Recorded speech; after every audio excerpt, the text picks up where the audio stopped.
Zaz, you really are a voice of the fan during the game. Like, you just complain about the Dolphins on the internet in the way that I feel like if the Dolphin fan had one voice, it would sound a bit like you. I don't enjoy that, though. Like, I don't like being that guy. I'm not like that during Panther games. I'm not like that during Heat games. I don't like what the Dolphins do to me. Well, what's happening there? You haven't been like that during Heat games? You care about the Heat and the Panthers more than you care about the Dolphins, I don't you? I do, but I'm more inclined to take I'm a pretty positive dude. Like, I'm more inclined to take the positive angle when it comes to the Heat and the Panthers. So I don't like that the Dolphins do this to me and make me feel this way. I don't like sitting here and telling you Tua sucks. You know, like that doesn't bring me any kind of joy. I don't like being that guy. But you are that guy. I am that guy. And you're not accountable about it. You blame the Dolphins for making you this person. What, should I blame myself for making me this person? I mean, you're reasonable and you have perspective about the Panthers and the Heat, even though you called Paul Maurice the murderer of fun when he got here. Yeah, but did he not murder our fun for most of that season? I was right until I was wrong. Can we admit that? That is, you can put that on basically any sports radio host tombstone. I mean, parents murder fun when, like, you got to eat vegetables. That's right. Even though it's good for you. That's what Paul Maurice did. He did what was best for the situation. And in the end, there was fun. But on the way up, there was no fun. Yeah, it was growing pains. Yeah. I didn't know it at the time, but he was right. Mm-hmm. And I got no problem admitting How that. great is that? To be able to admit this. To be able to say, I was wrong about something. I have no problem admitting when I'm wrong. I love that about you. Especially, thank you. I love that about me too, actually. I've evolved. The thing about what you're saying, though, is you can admit you're wrong when you're the two-time defending Stanley Cup champion. That's a pretty high bar to get you to admit that you're wrong. And you're wrong in a way that's so spectacular that you put the butt right in the middle of rebuttal. No. How crazy. If you would have, talked to me as I was lying sprawled on the grass outside of the former Orange Bowl, presently Marlins Park, after Butch Davis and FIU defeat Jaron Williams, who, let's just say, was a little off for reasons that I know but won't talk about. If you would have told me several years after that Miami would be hosting College game day and a Florida Panther would be the game day picker, I would have said there's no way we can actually climb that mountain. It's too high for both the Miami Hurricanes and hockey. I would say it'd be more likely that the Florida Panthers were playing in Hamilton. I know no one's going to agree with this. Kind of a lame game day picker. Get the hell out of here. Kiss my ass. It's a lame game. Kiss Roy's ass. I know exactly why they're doing this, and I will tell you after the break. Matthew Tkachuk. Matthew Tkachuk is a bad pick. That Yeah. show has gone down to the standard of Stugotz has done the guest picking. You're going to say Tkachuk is a bad It's close pick? to the same level, honestly. Giving his body for this city.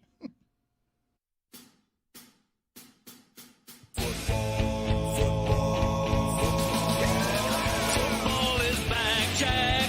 Oh my, we've waited for so long. We're so damn excited that we put it in a song. Don't need no check downs. Give me big hits and quarterbacks. Keep your fantasy team from falling off the track. Football is back, Jack. Whether on the ground or through the air. When the chips are down and you throw a prayer. When your team is primed and on the hunt. It's 4th and 10, you refuse to punt. When the shoulder pads and helmets crack, that's how you know that football is back, Jack. Let me hear you say football is back, Jack. This high is wild and out of control. And we're gonna ride it every week till we reach the Super Bowl. Don't need no check downs. Give me big hits and quarterbacks. If you say this game's the best, I'll say it's a gag. Football is back, Jack. Football is back, Jack.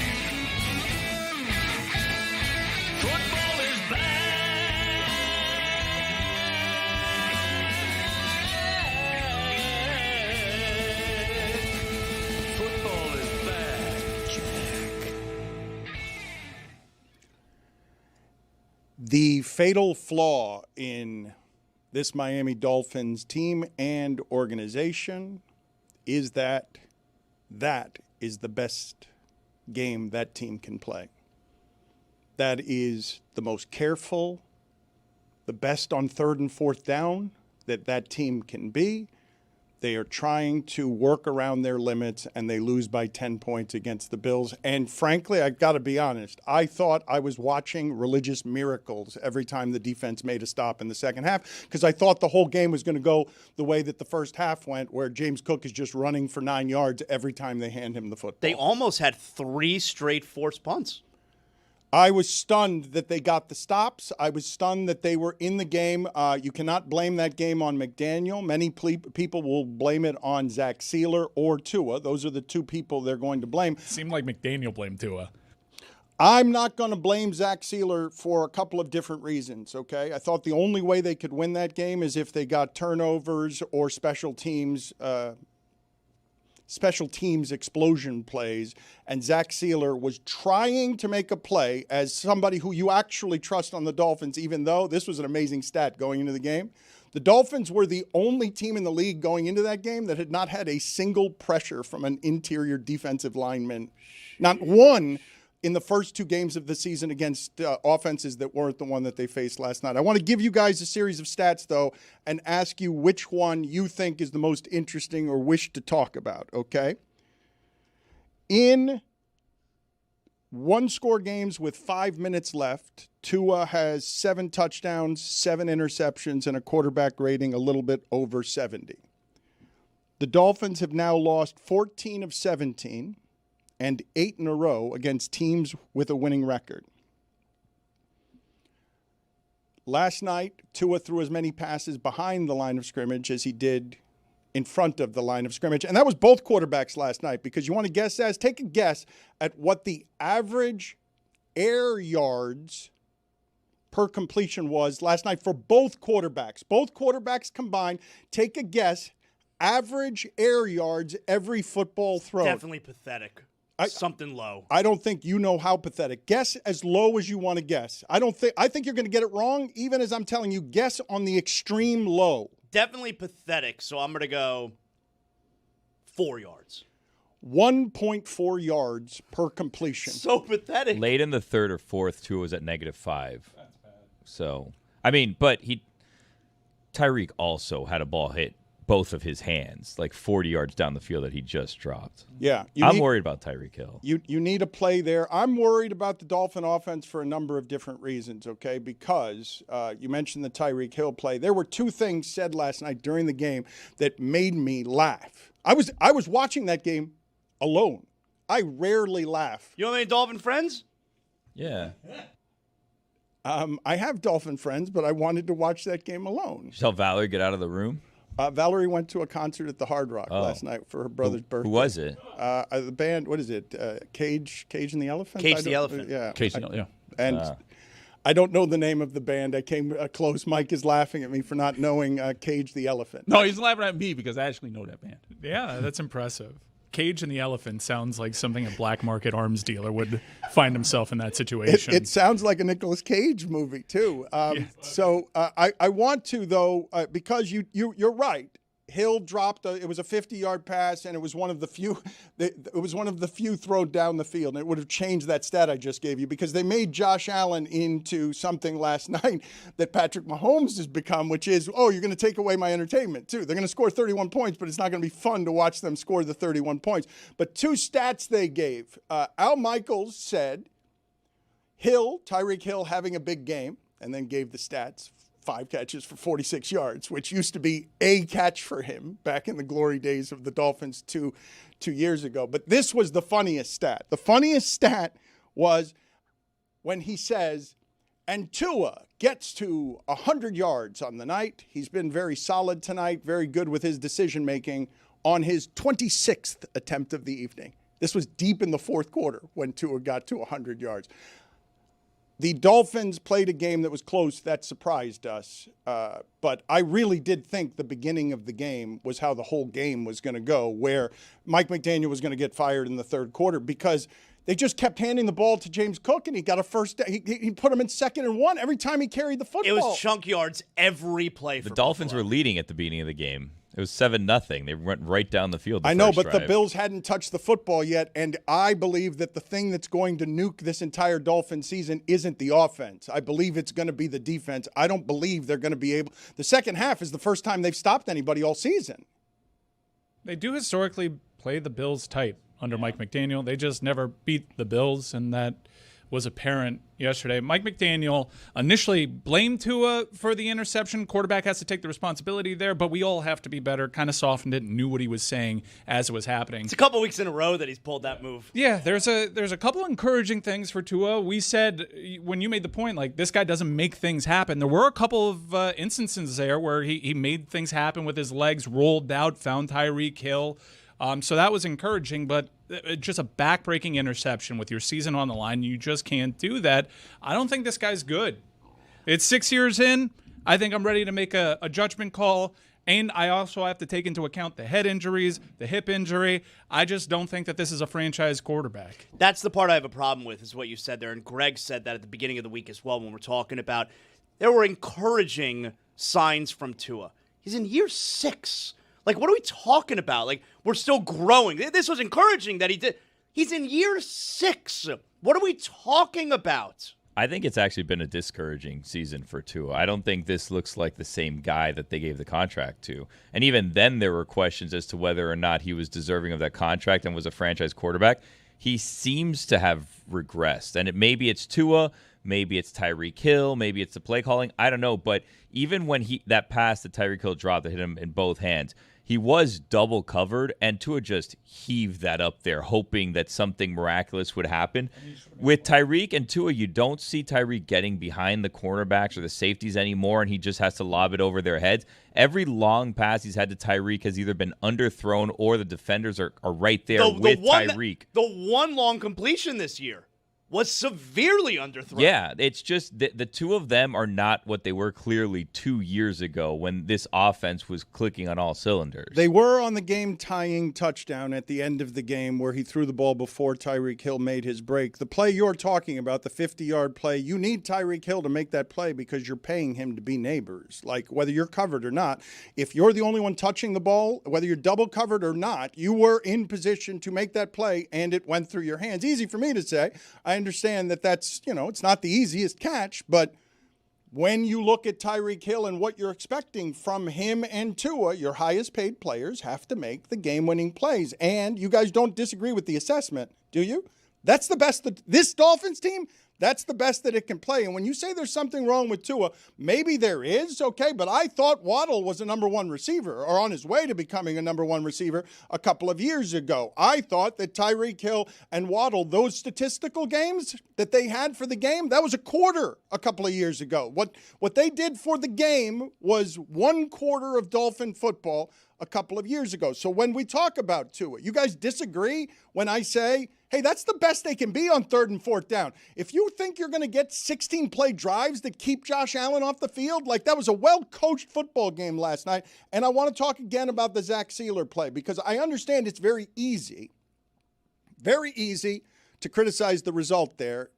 And you can't have that as the result. It's 4th and 7. You can't have a roughing the kicker.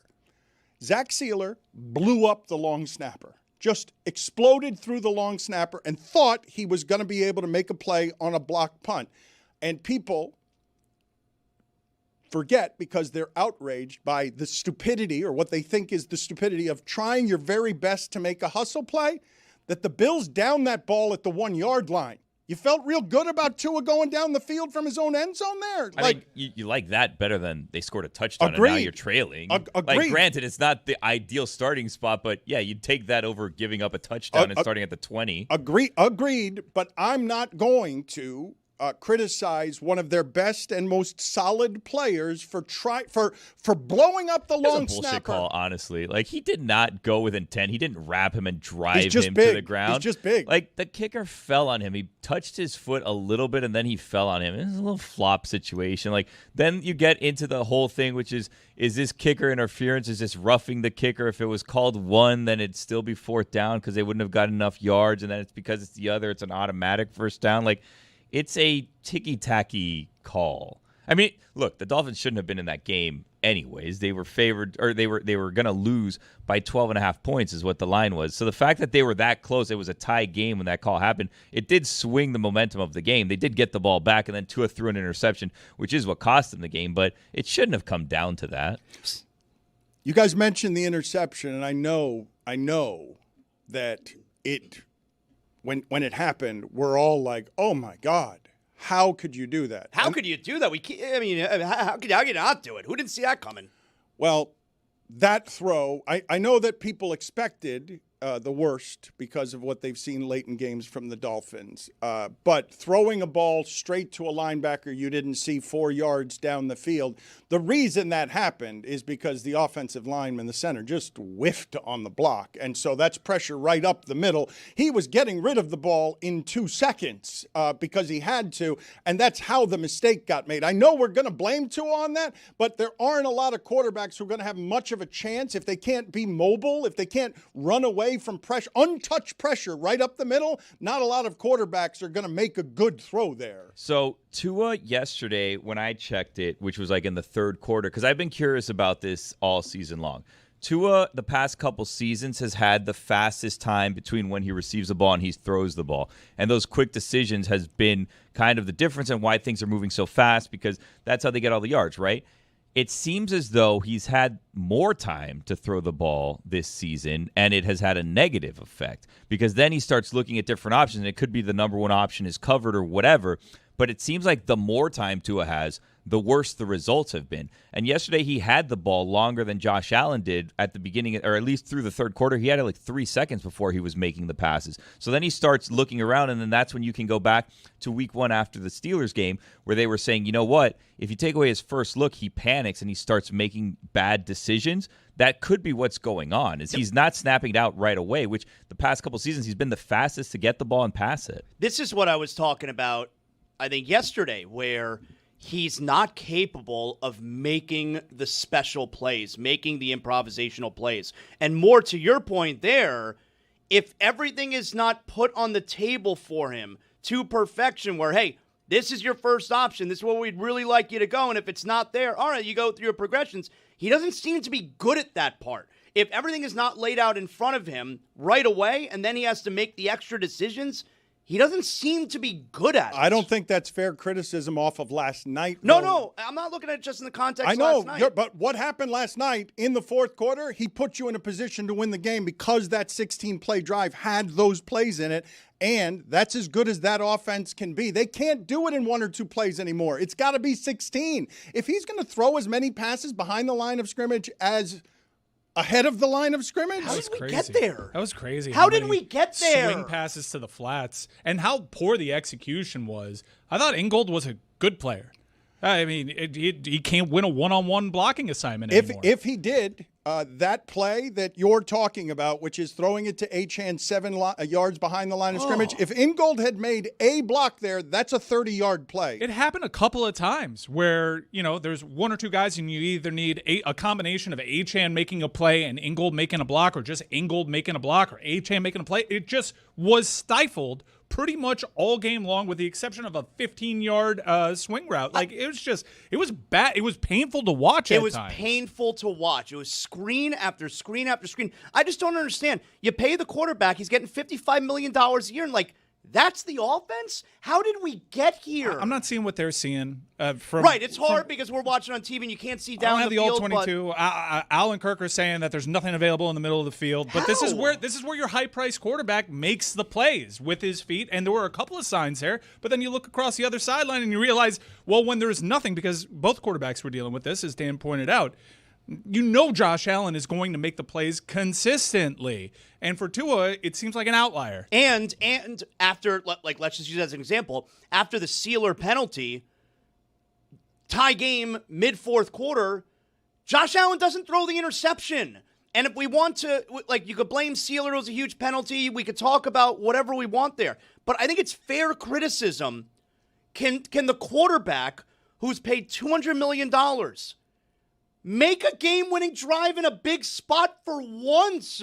We could say that the center didn't do what he was supposed to do on that play, and it led to the interception and the linebacker picked it off. Like, okay, but how about every other game that he can't seem to lead a game-winning drive against a good team? Dan, you started the show giving off the numbers where the Dolphins never beat good teams. It's fair criticism to say, hey, there are all these other things that are going on wrong this game, but we need you to win us the game. When is that going to happen? The weird thing is on that last drive where he threw the interception, it wasn't as many of the behind the line of scrimmage screen passes. Like, they were actually trying to move the ball down the field, 6-7 yard passes, but it wasn't that screen pass that wasn't effective. There was also a bunch of like 3-and-outs that happened where it was just 3 straight passing yards, 3 straight screen passes, or one like 3rd and 10, and let me try to throw it 12 yards here, where when they were bringing in Ollie Gordon, they were trying to run the ball. They were having more success, I think, than they thought they were going to have, and that's where the drives were starting, where they were involving the run game.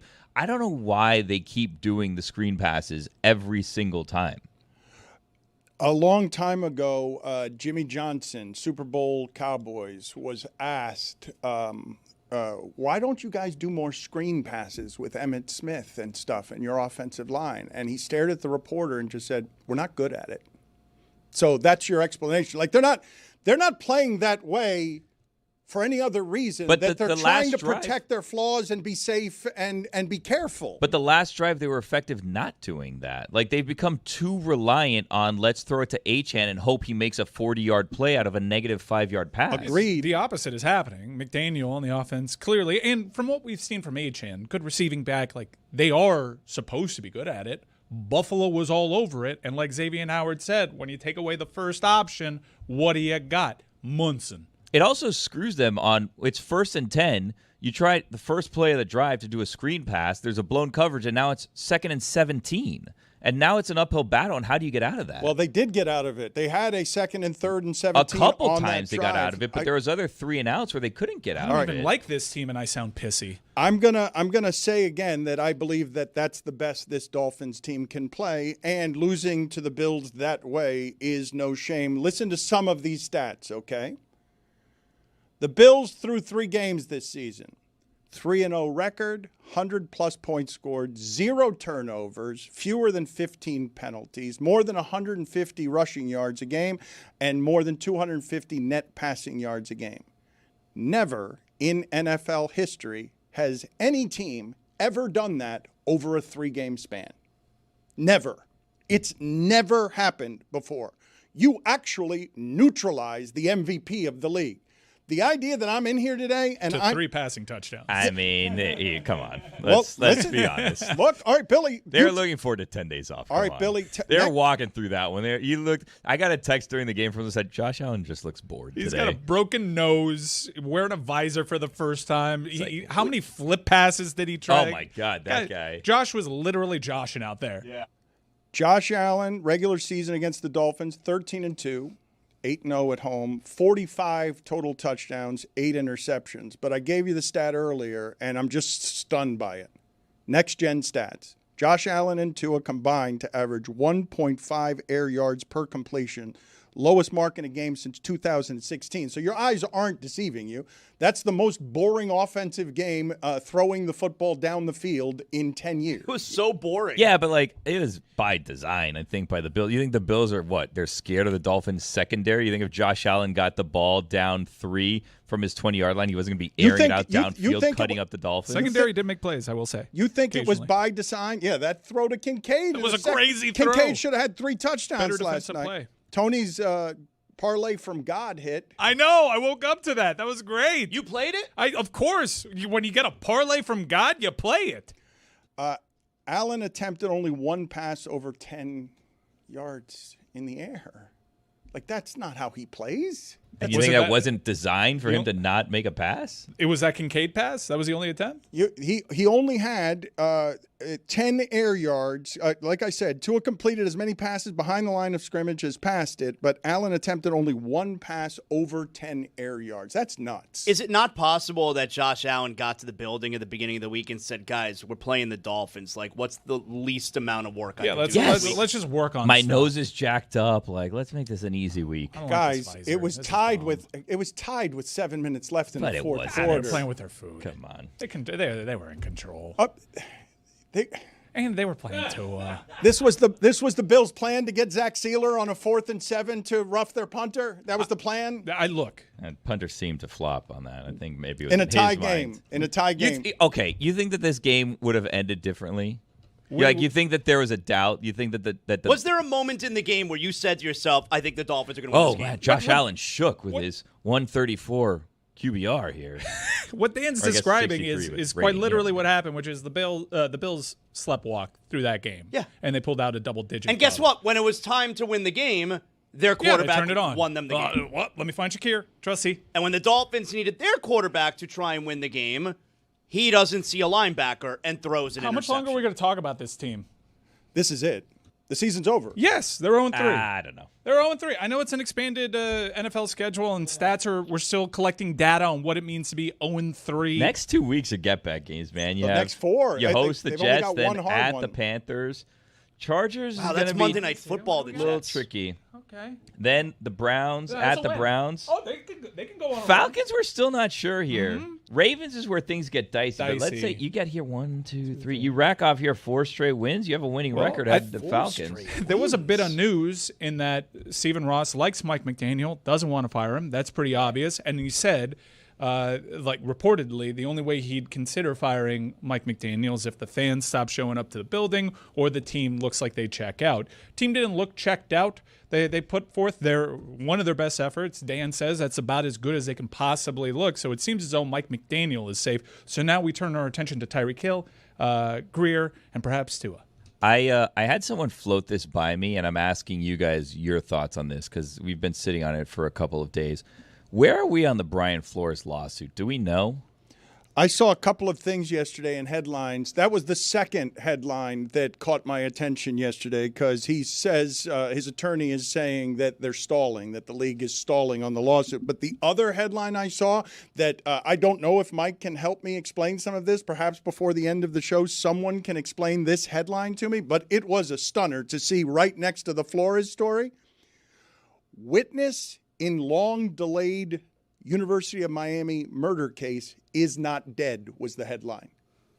Is not dead. ESPN reporters. This is how we're going to decide to break down the Gators Canes. Well. Yes, it was a tragic thing. We can dig into the Gators sordid history when it comes to murder. I'm just saying, Roy has the proper look on his face with what is that story? Witness in long delayed University of Miami murder case. Zapata is not dead.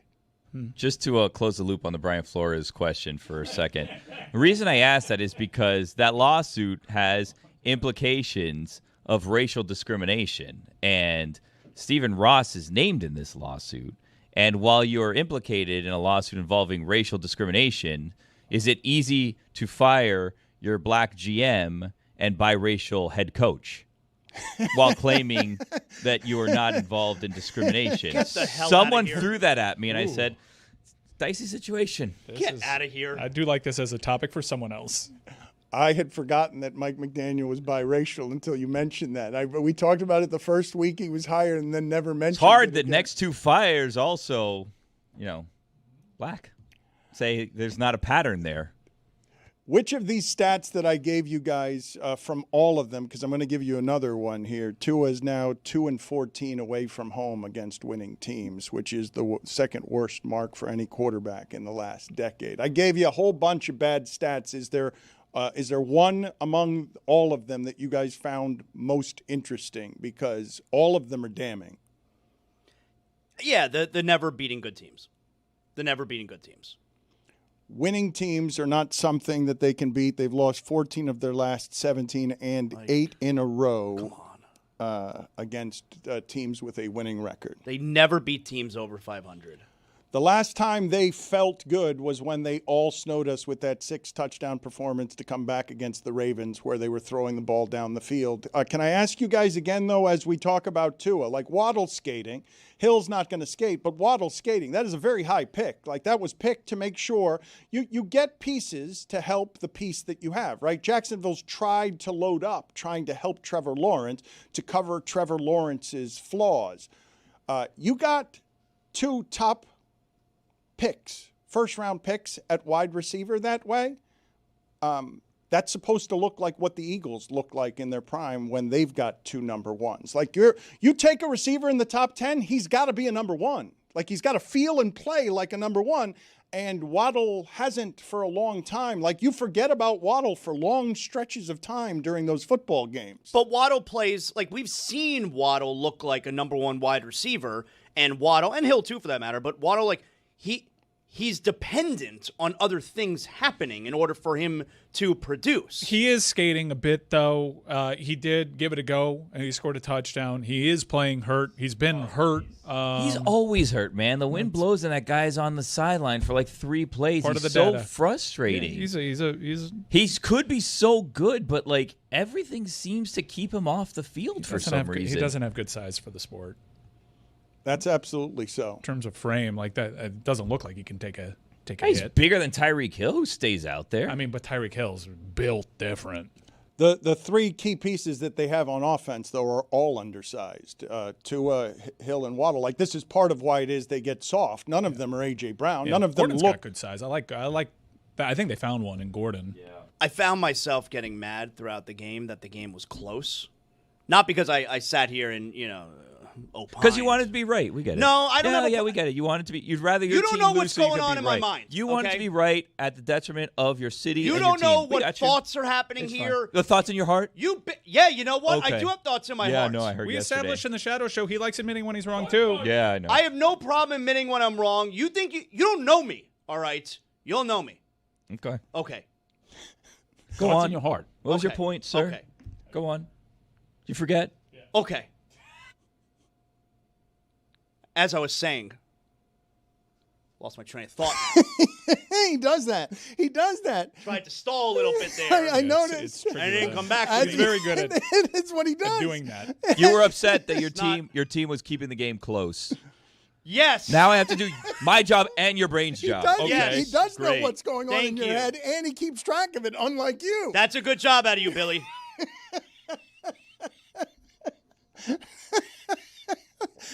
Do you want to? As you So were you're saying- sad your team was keeping it close. No, it's been built up too much. I'm abandoning the thoughts. No, we man, really want the idea. It's been built up too No, much. give it to us, No. please. Does this mean we come can on, please? Come on.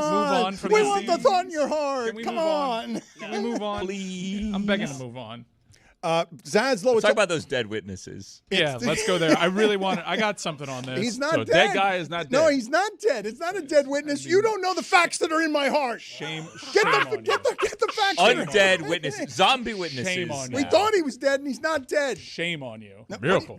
What do you mean shame on me? Shame on you. Like that's how you like. You got College Game Day in town. You got Fowler and Herbie on the call. Kachuk's gonna be Matthew there. Kachuk's gonna Hell be the yeah. celebrity Big picker, picker. which is going to be electric. A lot of people are upset about this. A lot of people that don't follow hockey, I guess. Why? Why I are don't people? know. Like, I mean, you got the most hated player in the league, but beloved.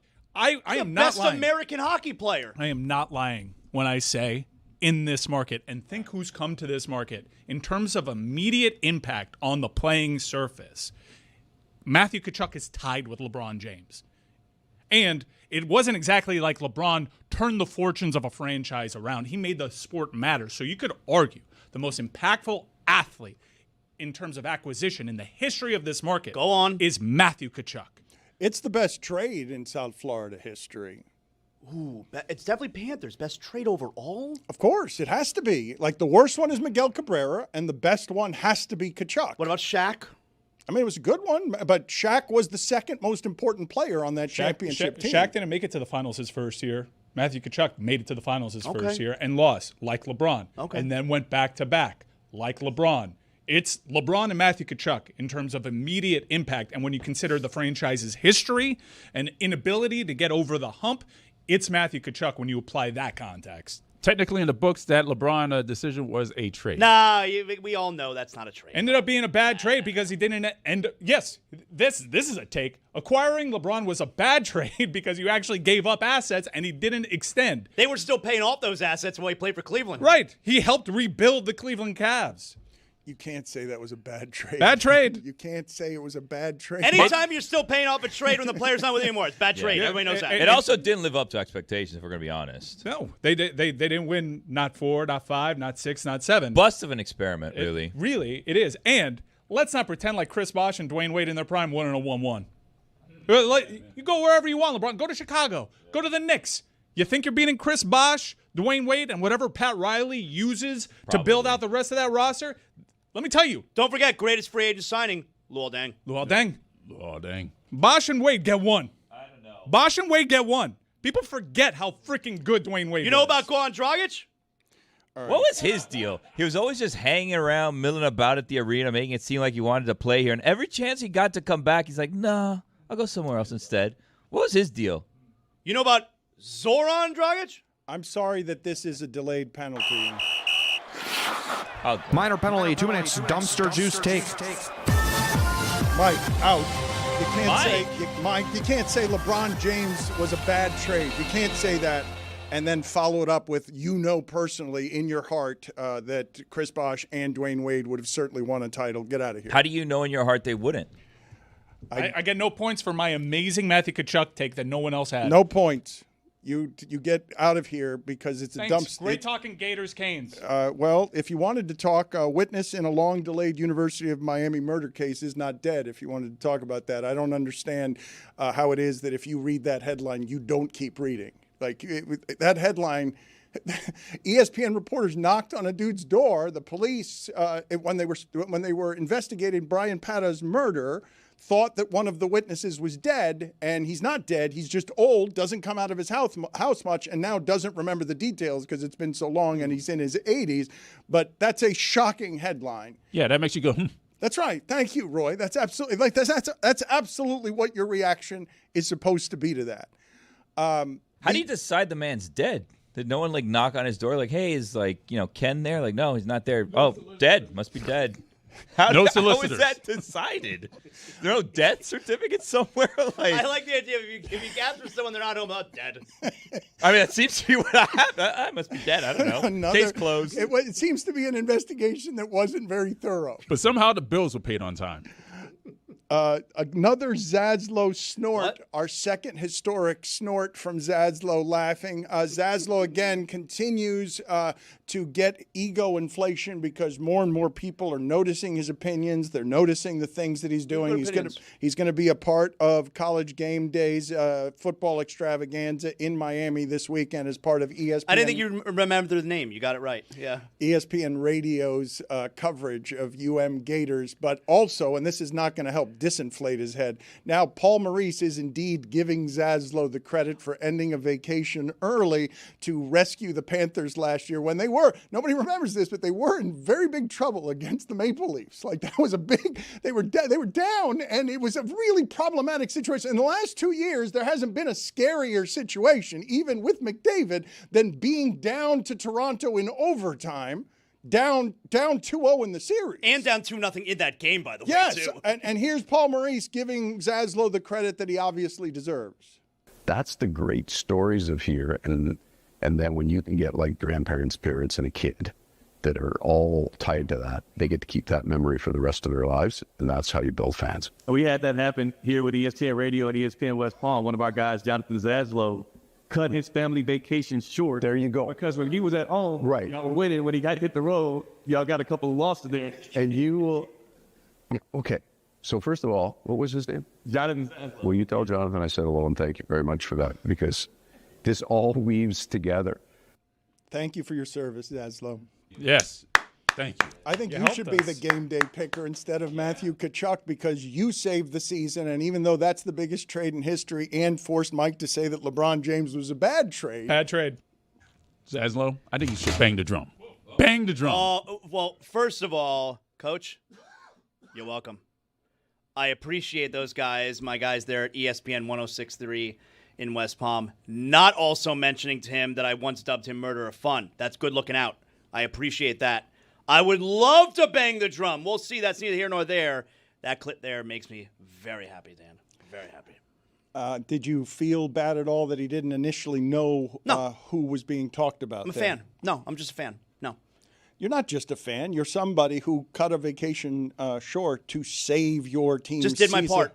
Just doing my part for the team. And hey, you all would have done the same thing. I'm not sure that we all. I wasn't would have done traveling the at the same time, thing. but I certainly would have because I love this team and I love Paul Maurice, even though I also agreed with you at the time. But now I realize that it's growing pains, and we're both big men that can admit when they were wrong. I love that team so I much. love that about us. So I love that about us, too. I just want to be clear on what you guys love about you, just to be clear. So, for the record, two-time defending champion Paul Maurice is the murderer of fun, and LeBron James was a bad trade for the Miami Heat.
Yours. They're all the same every week. Also, Yeah, they're all I do carry them over, but there's one here that says athletes should only be allowed to celebrate if their team is winning.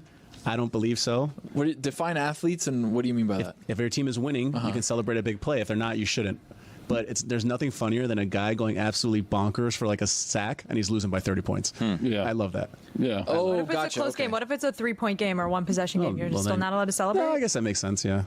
So your whole thing is dismantled. It's not mine. It's a guy on the internet. Can you stop doing that? well, this is supposed to be a promo about what we talked about, and you were just giving hot takes. About things we didn't talk about in the promo. Exactly in the show. right. Yeah. Like hot dogs and the prime We hot dog. did talk years. about Takes and hot dogs. snack wraps a Yeah. lot. Yeah, A lot of snack wrap talk. I'm It really, takes 60 years to go to Mars. I'm really in on his gas station to Mars idea. Whoa! Spoiler First alert. off, it's not a gas station; it's a It's rest called stop. Trademark. and Oh, it's right. called Yeah. instead of the International Space Station, the ASS, the ass. Yeah. Oh, I love that. What's the A? I don't know. I haven't decided yet. That's coming up on Mystery Crate.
This episode of the Dan Le Batard Show is presented by DraftKings. DraftKings, the crown is yours. Let's get some real football expertise to answer some of those questions that we didn't have answers to earlier. We'll do that in a second with Dominique Foxworth. But before we do that, Roy, can you please tell me who the nuttiest fan of the week was, brought to you by Hampton Farms? We got to send Dominique some peanuts so that we're literally paying him in peanuts. Yeah, congratulations to Texas Tech Tortillas. They are this week's nuttiest fan, presented by Hampton Farms, the official snack of the tailgates. Well deserved. Been doing that for 30 years. We just noticed. That's right. And That's we're great. celebrating it by making you shouldn't throw away tortillas. I think they should be penalized for that, not rewarded, but I'm not in charge around here. A couple of stats from the Dolphins game last night and in general, okay? Last night was the first Dolphins drive with multiple third down conversions of 10-plus yards since Week 8 of 2022.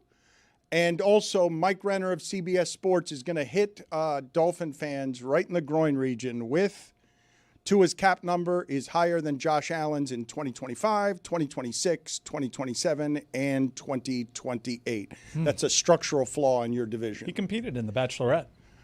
Dominique, what can you tell me, and welcome, sir, about what you saw last night and how you felt about it? Because I was arguing that's about as well as the Dolphins can play.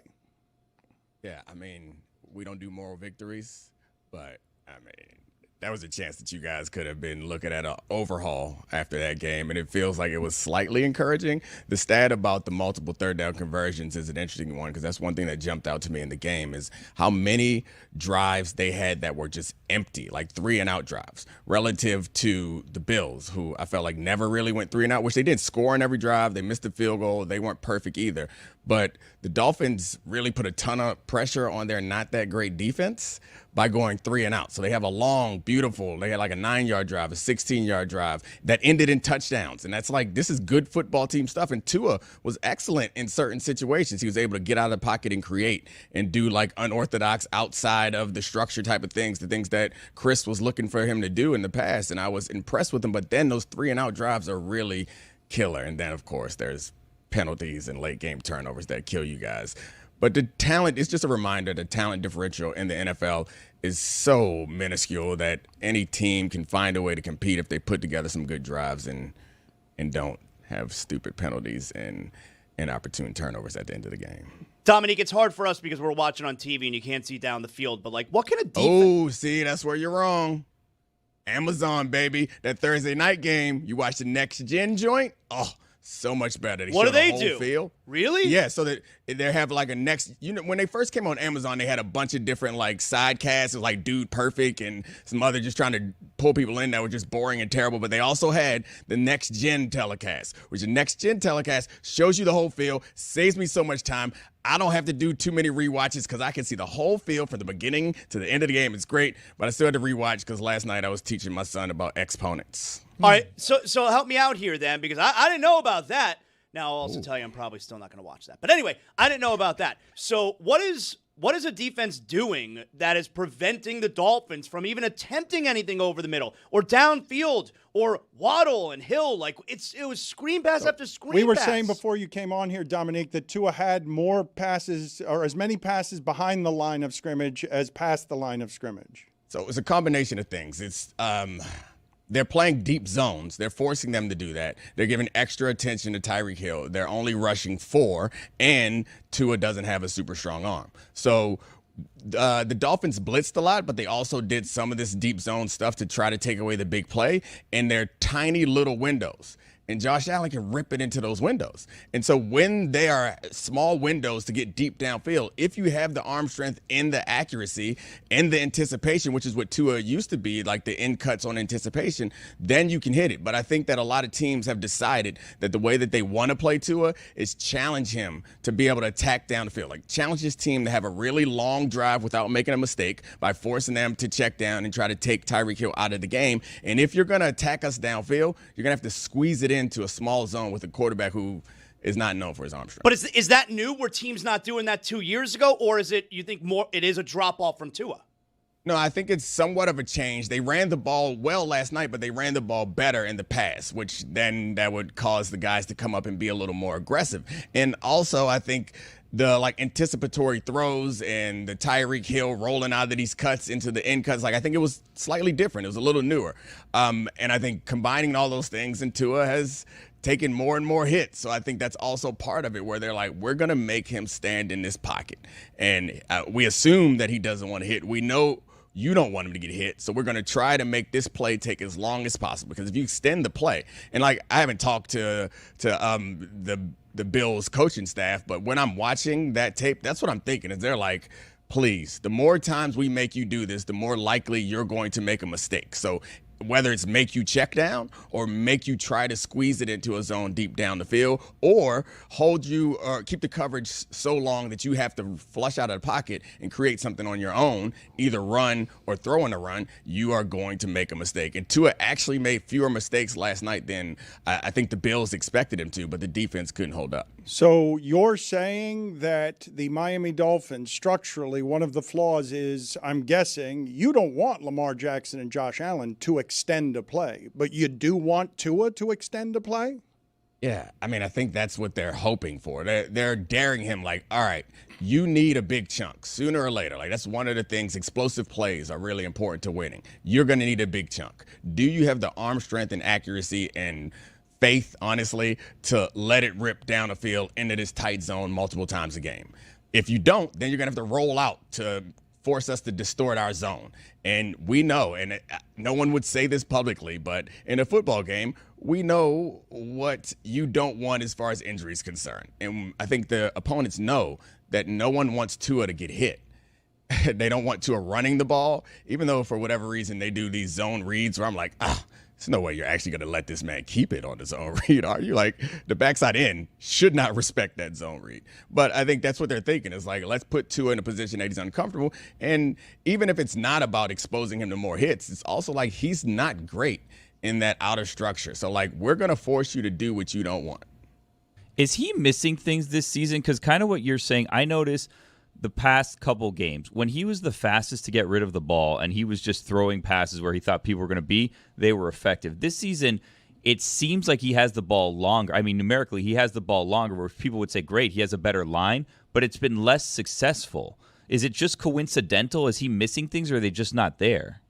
Yeah, so I think time to throw is one of those tricky ones that people assume means that your O-line is protecting you well, which I guess it could, but it also does mean that you are not playing within structure or you're not comfortable. So I think that it's part of the fact that it's not a secret.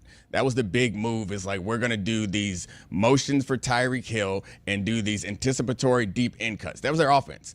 And that, again, is a shorter throw. So I think taking into account Tua's limitations with arm strength, the challenge is, and he did it, I think twice last night, that he hit the outside, deeper outcut throws. They're going to challenge him to do that because with that ball in the air for that long floating, they feel like that is to their advantage because he can't rip those throws. Well, what else here, though? Because, Dominique, when you talk about margin for error in this sport, it's a bit crazy, but can we simplify this to when Tua was throwing the ball faster, getting rid of it faster than any quarterback ever, faster than Tom Brady? They had the best offense in the league statistically when he was getting rid of the ball faster than Tom Brady. Now he's literally taking 1 second longer.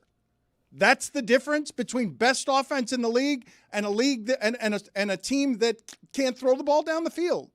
I mean, Dan, 1 second is an eternity in football. Like, I think it's like 2.5 seconds is like the average time to throw. So, like, a whole second is forever. It's going to change all the dynamics. And I also think that I want to say it's an oversimplification, but I think that makes it seem like that stat doesn't matter. I think that stat matters, but there's so many other confounding variables that will play into how effective this offense is. I think explosive plays are like the currency of offense in football. If you get a lot of explosive plays, then you're going to have a lot of success.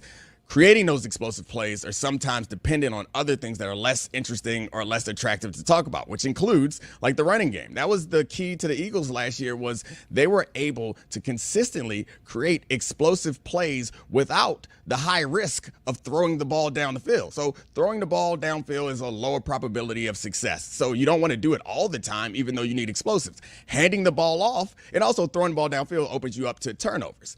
Handing the ball off Worst case scenario, we're going to get a 2-yard gain, a 1-yard loss. We can live to fight another day. Best case scenario for the Eagles last year was we're going to get a 50-yard touchdown.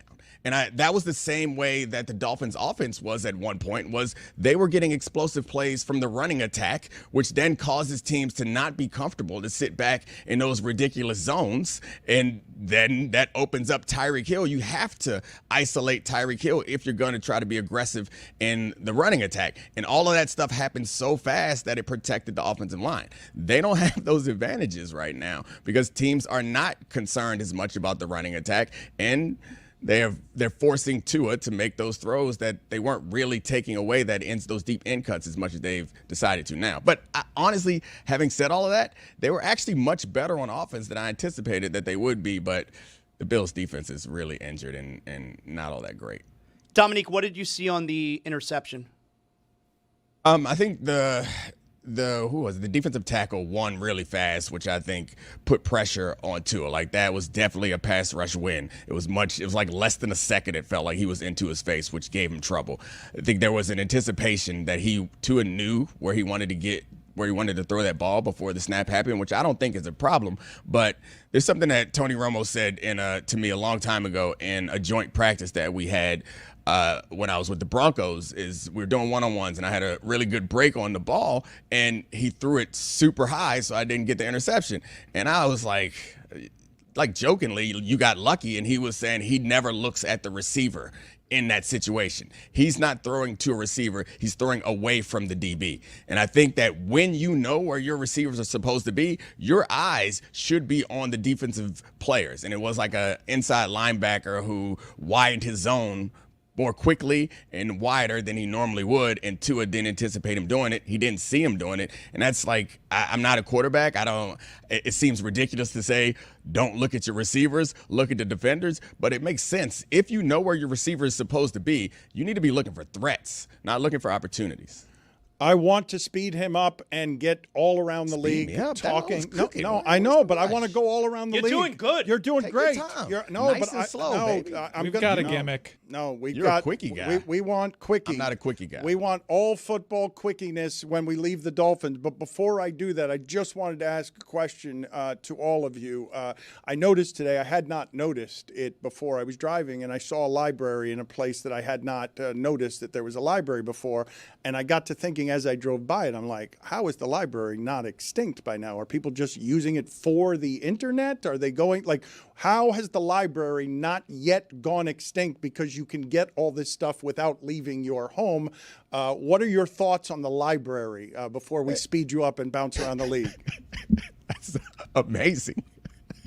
I haven't given much thought to the library, but my guess is the reason why it's not extinct is because it's not a for-profit business and is supported by government funds, and the library is probably adapted to having programs, would be my guess. And people who can't afford to send their kids to camp, can't afford to send their kids to all types of classes and expose them to different things. My guess is that public libraries probably provide a lot of different those services, and there's still the internet. So yeah, I don't think that a lot of people are checking out books necessarily, but also I think people who don't have access or can't afford to buy a bunch of things who still like to read, they probably go there and get books. That was a weird change up. I went to the library yesterday, Dominique, since this came up, the library. And what you mentioned, the library does have programs during the summer. They have things where they have guests come in and they have readings to kids, stuff like that. So my wife would take my daughters, once a week to the library in the summer. And when they would go to the library, they'd listen to the readings and then they would, check out books, and they'd come home and read them the books or whatever. I found some of those library books, and I was like, we got to return these to the library. But she would take them to different libraries. So there's this one branch that they would do it on a Tuesday, and another branch they would do it on a Monday or whatever, right? So then I was trying to figure out which library do these books come from. We thought it was this one branch, but I wasn't sure. So I was calling my wife, but she was at work. She wasn't answering. I'm like, I'm just going to go in and talk to the person at the front desk and figure out if this is the library these books came from, if I can return them here. So I asked the woman in Spanish. Did these books come from here? I have to return these books. My wife and daughter, I'm so sorry. They checked out these books a while back. Are they from this library? And you know what she told me? She goes, it doesn't matter. You can return them at any library, and then we'll figure it out. I was like, whoa, okay, hold on a second.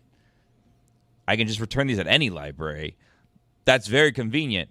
I don't like that. I don't like that because then, like, she's like, then we'll just send it to right library. I'm like, that, like, is I'm sure going to cost money. That where is that coming from? I don't like this. Like, I feel like there should be accountability here, and I should know where these books should go. Not me, like my family are the delinquents, not me. But regardless, I'm responsible for this family.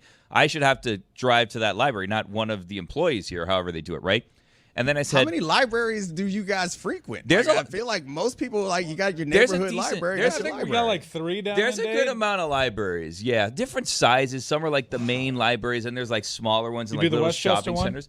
That's the one I was at yesterday trying to return these books, but they were from the library that was by the Home Depot on like 117th, where there used to be a all-you-can-eat pizza buffet. Anyways, so I mean, no disrespect, but By when the I Home think of South Florida, I don't think of like the most well-read like community. I'm sorry. Okay, well, I will Dan take Le Batard that is like the smartest guy disrespectfully. down there, which How maybe dare not Dade. you? I will take that disrespectfully, but I will move on nonetheless. So then I said to the librarian, I said, again, I'm so sorry. cocaine, Like, thanks. She's like, they were from here, but they could be from anywhere. It's fine. I said, okay, I'm so sorry, but I know these are past due. Like, how much do I owe you? Pink cocaine. And you know what the librarian told me when I said, again, I know these are past due. How much do I owe you?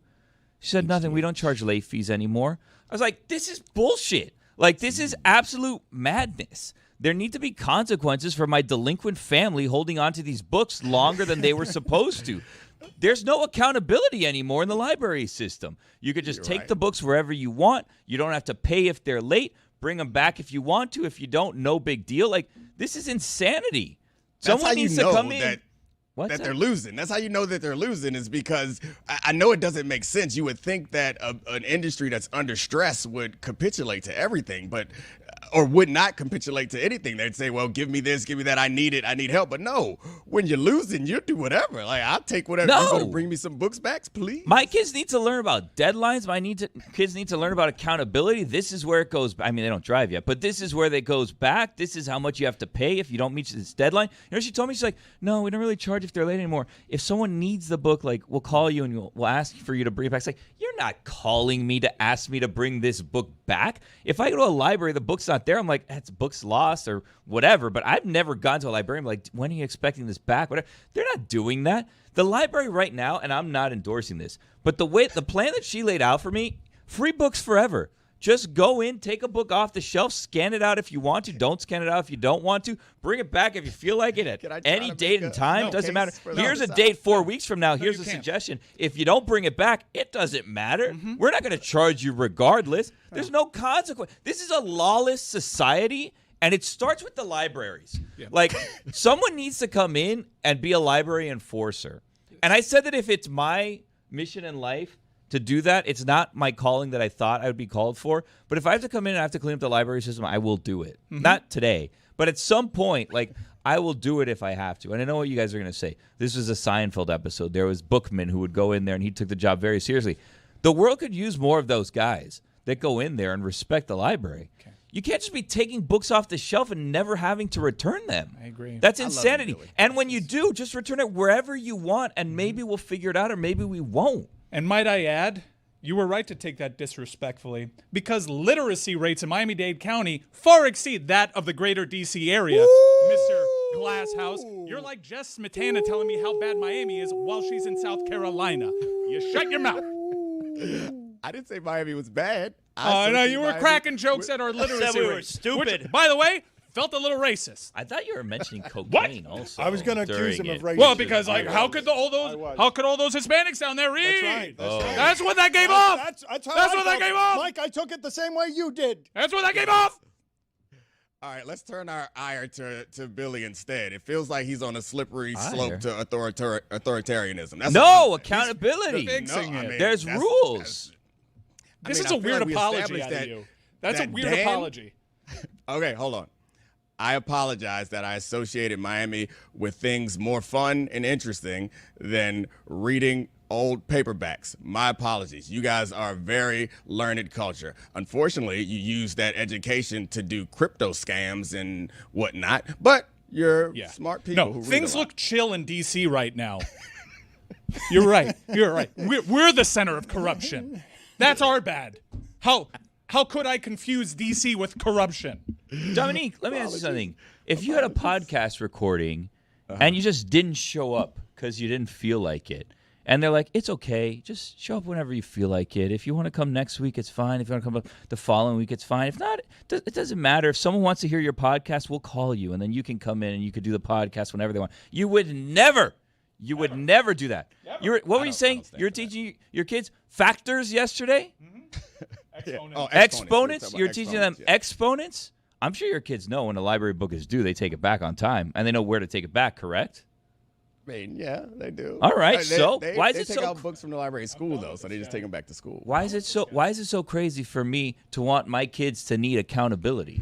I'm My delinquent children gonna who did not return their books, and then I have to figure out where to take them back and offer to pay for that out of my money, and then no one will even take it. I wanted to be punished yesterday for the sins of my family, and the library system wouldn't give it to me. Mm-hmm.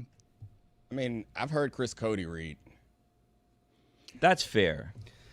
At Le Batard Actually, I Show. want to give Chris some credit and chastise you. There was a couple days ago where Chris Cody made an incredibly smart and funny joke, and y'all just blew by it. And I was hurt. I called Chris personally to tell him that was a good joke. He said that Ken Rosenthal looked in third person, and I thought that was funny. It was a good joke, and you guys just didn't expect for it to be anything smart or funny to come from him. Or I guess you expect funny things, but you expect to laugh at him, not appreciate the man's funny, smart joke. I think And it was a good one. we're well within our right to not expect smart from him. He's earned that disrespect, and he can be funny as long as he's not reading, or he can be intentionally funny. When he's reading, he's unintentionally funny. Let's put these poll questions up. Should the library raise your children and teach them about accountability? Are you surprised the library isn't extinct? And do you love the pizza buffet? I took my take to my wife the other day about the library and learned that she had recently not only been to the library, but stunned the librarian, who was suddenly radiant when she asked for a library card, which evidently someone hadn't asked for in weeks. Because we're not doing that very much anymore. The asking, the getting of a library card, I can't imagine is happening a whole lot these days. I appreciate that you are trying to pay with cash and your wife is trying to get a library card. We are just turning back the clock in the Le Batard household. That's right. We got to the library, I'm sorry, horse and wagon. You guys didn't know that W was spelled out. Like, I'm sorry, I didn't think that you guys were like the cutting edge of literacy. Like, you How do you didn't know spell the it? history. I mean, you spell it like W, like obviously. And I mean, actually, in like French, I believe they call it a double V, which like you guys talked about that yesterday. Yeah, so like you talked about how it should be a double V because that's what it looks like, but it was originally a W. In French, it is the influence why we say Z instead of Z, right? Because everyone else in English says Z, we say Z, and I believe that's also French influence. How do you Letters are spell fun. W? The word double and then a U? That's how I would have spelled it. You don't know how to spell it. You don't need to spell letters. They're letters. You don't. They're You not don't. words. Do you know what the dot over top of the I and the J is? Know what it's called? It's not a dot. You're not crossing your T's and dotting your I's. You're crossing your T's, tittling your I's. Gotta tittle them. Whoa, that sounds sensual. That sounds like you do Dan, that slowly. You're Dan, you're a grow up. tittler. I mean, I did earlier, man. I had someone reach out to me about the P's and Q's conversation yesterday. some If new you want furniture. some info Yeah, on the get some new P's and furniture. Hey, Q's. Dominique, stop. You've barely let Billy talk this segment. P's and Q's. We were doing that thing where he's talking and I'm doing another No, thing. that And leads to everyone keeps- very Guy can't long get a word post-show in meetings, I got to edgewise. tell you. No one finds it as funny as you do. We're going to be here until 4 o'clock. Dan's going to tell us we're talking over each other. P's and Q's refers to when printers use letter set presses and would have to set letters backwards when they were setting up for the printing. It would be easy to confuse the two letters since they are nearly mirror images. So they said, mind your P's and Q's. Oh, so it's not thank yous. No, That was- that information that was was bad yesterday. That's Jeremy. I'm glad we were able to clarify that. Billy, always a model of efficiency. Thank you for taking care of that for us. I'll see you in that 4-hour meeting after Yeah, the show. see ya. We'll talk about everything that happened. Talking over to each Let's other. speed up Dominique Foxworth here and get as much football information as we can. Get your football questions ready. We're going to go as fast as we can here. True or false, the Vikings will be better with Carson Wentz? False. I think the assumption that Carson Wentz will function on time, even though that's never been his style of play, and this offense is a faulty one. I think the issues that Carson Wentz has had are not going to necessarily be rectified by the fact that he's with KLC. But bringing back Darashaw, I think Darashaw's healthy again. That will change the offense. It's early, but Bo Nix is presently rated the worst quarterback in the league by Pro Football Focus. Now, I will apply context. They also claim Baker Mayfield has been the second worst quarterback in the league, and we know that to be false. So what do you make of this? Yeah, I mean, I think the Bo Nix stuff is simple. Their offense is designed around short passes, like screen-type passes, and deep shots. And Bo Nix has thrown a lot of interceptions on the deep shots so far this year, and that's really slowed down their offense. And if the only passes that they're gonna allow you to take downfield end up in like interceptions and incomplete passes, yeah, they're gonna have to rework that offense in a way to allow Bo Nix to make some plays. Can you explain the Baker rating then? Because he's played pretty clean for Baker Mayfield. He always has a healthy amount of interceptions because he's taken the shots. He's done things without tackles. Isn't PFF supposed to apply context? That one confused me as a Baker Mayfield homer. Yeah, I have a hard time with that also, but my assumption is they factor in they don't factor in the result of the play as much as they factor in the process of the play. So if there's someone open that he misses, they'll count that against him if there's a bad play. Or if there's an interception that's dropped where it won't count against you in QBR or stats, or it won't hurt you if you lose the game, they will count as an interception, like a intercepted or turnover-worthy play. He had one of those on Monday night, no doubt. Yeah, so I think that's probably why. Why are we talking so much about the tush push? Because it stinks and it's boring and no one likes it. But, I mean, I understand why the Eagles like it and they want to defend it and their fans want to defend it. But my biggest frustration with it is I want to see football players play. Like, the opportunity cost of Saquon Barkley not having the ball or a fade to A.J. Brown is I get to see a bunch of guys push each other. That kind of stinks. Whoa. Whoa. You just struggled with that word the way that Tom Brady struggled with Kareem Hunt. Yeah. You should go faster. What do you make of all the overhead camera angles that make it look like the Eagles are cheating on every tush push with every single offensive lineman lining up offside? You're right. They are. But you ain't cheating, you ain't trying, I guess, right? That's what they say. And I like what I like, man. I'm sorry that sometime I had a Freudian slip. Thoughts on Travis Hunter so far? Yeah, it's a complicated situation over there. He's still an incredible athlete. Obviously, I see it out there. I don't like the way that they're using him. It seems as if a player with that frame is not someone that you want to get short passes over the middle of the field, but it feels like that's what they do with him offensively. And defensively, like, he just needs more and more reps. He's obviously comfortable over there. He's going to be fine. Chiefs at Giants on Sunday night. Any way the Chiefs fall to 0-3? I mean, it's possible. I was on Dan Patrick the other day, and he said it, and it blew my mind because I never considered it as a possibility. But we saw what happened last night. It was a very winnable game for the Dolphins. The talent differential is so close. But I have a hard time thinking it'll be a blowout, and I'll have an even harder time picking Russell Wilson in a close game over Patrick Mahomes. So I don't really see the path to a win. It's just neighbors going absolutely nuclear is the only way they could win that game. The Dominique Foxworth Show with Charlie Kravitz. He does a preview episode. With Charlie? He don't got no damn with. What are we doing? That's a producer who I gave a microphone with, Charlie Kravitz. Get that man's name off my show, Dan. The Dominique Foxworth Show with Charlie Kravitz does a preview episode every Friday this season with Mina Kimes, a recap episode every Monday with Bill Barnwell, and sources have informed me that on your show you had the opposite Vikings take. You said they'd look better with Wentz, and you're being accused of being Stugotz. Oh, yeah, you got to mix it up, man. You got to put a little seed here, a little seed there. But it's okay to change your mind. Like, I learned from the great Mike Ryan is when you were wrong, and it's okay to admit that you were wrong. I was wrong yesterday, and now I'm right. What's the conversation around the Bears if they fall to 0-3? They're hosting Dallas this weekend.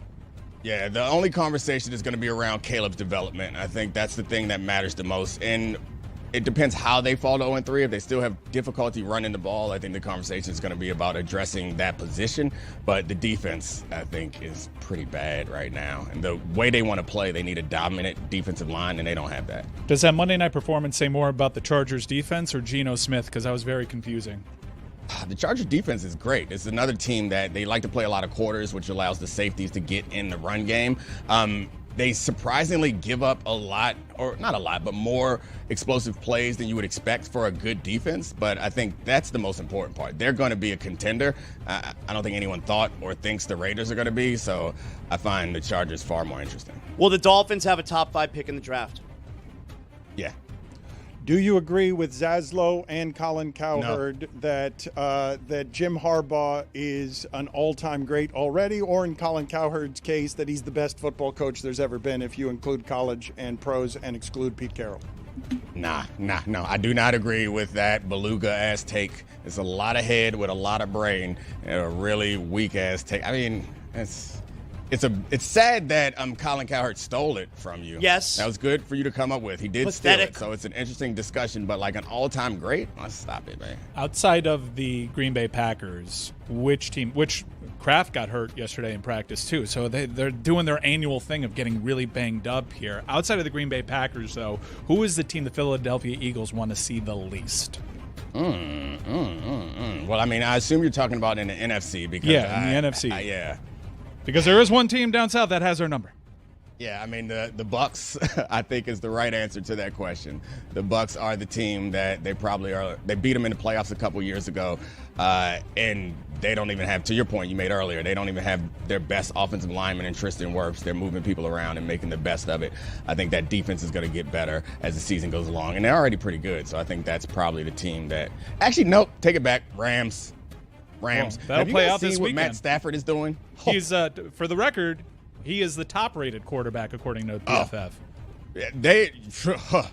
The throws that he's making, like it's incredible. There's no defense for a perfect throw, and he's made like 10, like not just perfect throws, like impossibly perfect throws so far this season. And they have the personnel on defense, I think, to give the Eagles some trouble. So we'll see this weekend. Joined our good friend Dave Damashek on Football America this week, and we had a debate, greatest number 9 in NFL history. Now, we agreed that it's Drew Brees, but if Matthew Stafford gets another Super Bowl, does it become Matthew Stafford?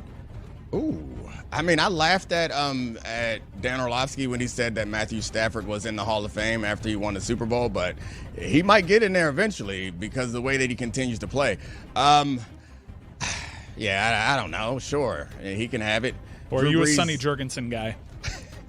Nah, I'm Rodney Pete. Give me Rodney Pete. What's real and what's not real on Daniel Jones? I think it's all real. Like I think it's a lot of help. Like, I think Daniel Jones is a serviceable quarterback, and there are a number of quarterbacks that I think that are around the middle of the league as far as talent is concerned, and in the right situation will have a lot of success. Of course, there are going to be some bad games. Like, I feel like it's a very Sam Darnold-like situation, where it's like in the right situation, which they have a good offensive line. That dude Warren, he's incredible as far as athleticism is concerned at tight end, and they have skilled players, and Taylor's running the ball well. So I think it's more about the situation. I don't think that Daniel Jones was ever like just terrible. He just was mediocre in a bad situation. Now he's mediocre in a good situation, which makes him good. You're not terribly surprised by that because you thought the Colts would indeed be good. What has surprised you the most this season? Ooh, surprised me the most. I mean, the week 1 ridiculous game and the Bills was like shocking in that moment. That surprised me. I think this sounds silly because I know how you feel about this, Dan, but I am a little surprised that the Chiefs' offense is still as like pedestrian as it is, especially with Josh Simmons playing that tackle spot as well as he planned, because I thought that was the problem. I thought Patrick Mahomes, if you could protect him, and the protection elsewhere is not perfect, but if you could protect him with a solid left tackle, then he'll be able to make other things happen. But I think the connection that Patrick relies on with his receivers down the field, that's been off. He hasn't had that. You see sometimes people are open and he'll throw it to a spot and they are like a couple steps off, and it seems like even with Travis Kelce has happened a couple times. So that's weird. And then watching Patrick Mahomes try to run people over, it's like, does he just want to get hurt so he doesn't have to deal with this season anymore? He's just 3 times in the first 2 weeks, he put his shoulder down and ran people over in unnecessary situations. I think you guys are framing me unfairly as it regards the Chiefs. He's just been a dink and dunk quarterback because of circumstances. It's not because he's not good. I think we actually helped you find that because of circumstances line. And I shall remind you that a phrase that was uttered on this show earlier today was they made Josh Allen do that Patrick Mahomes thing. You just like knocked the two best quarterbacks in the league. Because Allen attempted only one pass over 10 air yards I yesterday. can't with this guy. Patrick Mahomes is great, and so is Josh Allen. But I don't think so. When you say that Patrick Mahomes thing, so I was with you. I don't think I was mischaracterizing what you were saying. I agree with some of the things that you were saying. But when you say that Patrick Mahomes thing, the thing I identify with Patrick Mahomes is not dinking and dunking. If anyone ever says you're doing that Patrick Mahomes thing, I'm going to say thank you. I'm not going to be like, huh? The last 2 years, he's been someone who throws underneath by design because that's what the defenses are doing and that's what the limitations of the offense are. And that's what happened to Josh Allen last night. Like, Josh Allen was not throwing the ball down the field. He wasn't. All right, I can't wait till you have a sit down with Mike and you also learn to admit when you're wrong and back off of it. The Dominique Foxworth Show with Charlie Kravitz. Episodes Friday with Mina Kimes and every Monday with Bill Barnwell. If you have an absence of Miami racism in your life, that is a good spot for it. The Dominique Foxworth Show. See you later, Dominique. Good seeing you. Bye.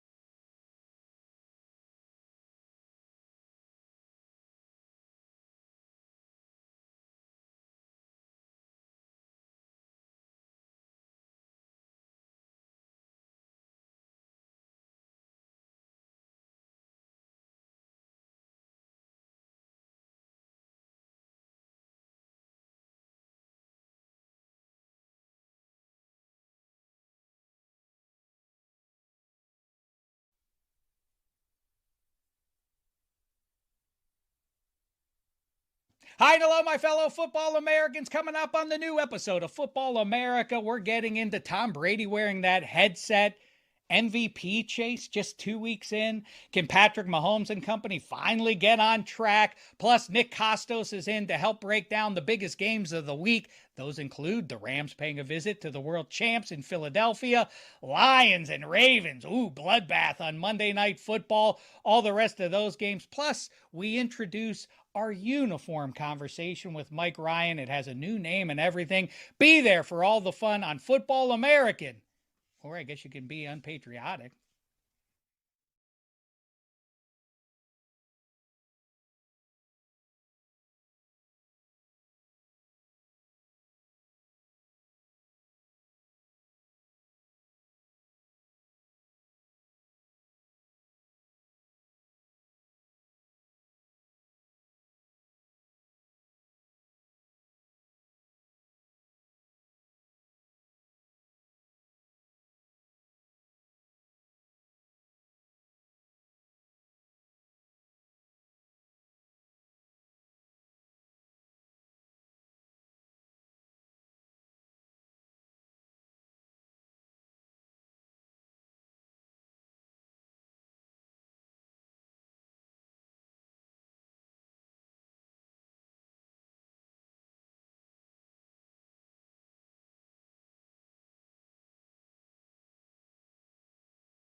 The Dan Le Batard Show is sponsored by Liquid IV. Don't let the grind drain you. Ditch the glitch with zero sugar and zero crash from Liquid IV. Tear, pour, live more. Go to liquidiv.com and get 20% off your first order with code DAN at checkout. That's 20% off your first order with code DAN at liquidiv.com. It's energy that hits different, balanced, steady, and smooth. Thanks to L-theanine and caffeine, zero sugar, 3 times the electrolytes of leading sports drink, plus 5 essential vitamins, 2 refreshing flavors, strawberry kiwi and blackberry lemonade. Liquid IV, tear, pour, mix, and you're good.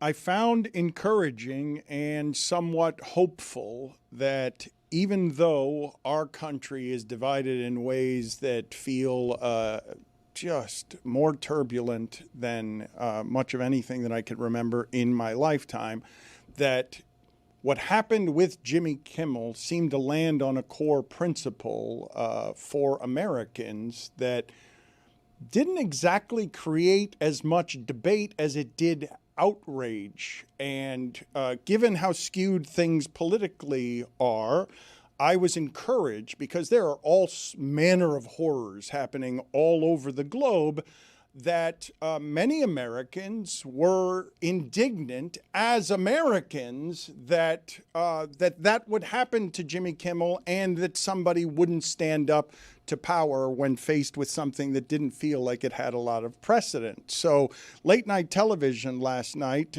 did a good job. Jon Stewart and Colbert. Jimmy Fallon can't keep up in this space. He's not as good at these things as some of the others are. But part of the reasons late night, beyond the ratings, is under duress is because largely late night has run left and run liberal. And we've always accepted that comedians, even though the one you liked, like Johnny Carson, who was benign and you allowed in your living room, or Jay Leno, make fun of power. That's a thing in this country that people care about. So David Letterman is, to me, the godfather of all of this stuff. I liked him a lot more than Johnny Carson because he was different than Johnny Carson. And he's the first person I ever saw on television criticize his employer and have the power to criticize his employer on the platform that the employer gave him. So I loved what David Letterman introduced me to when I was in college and I was watching late at night something that felt forbidden.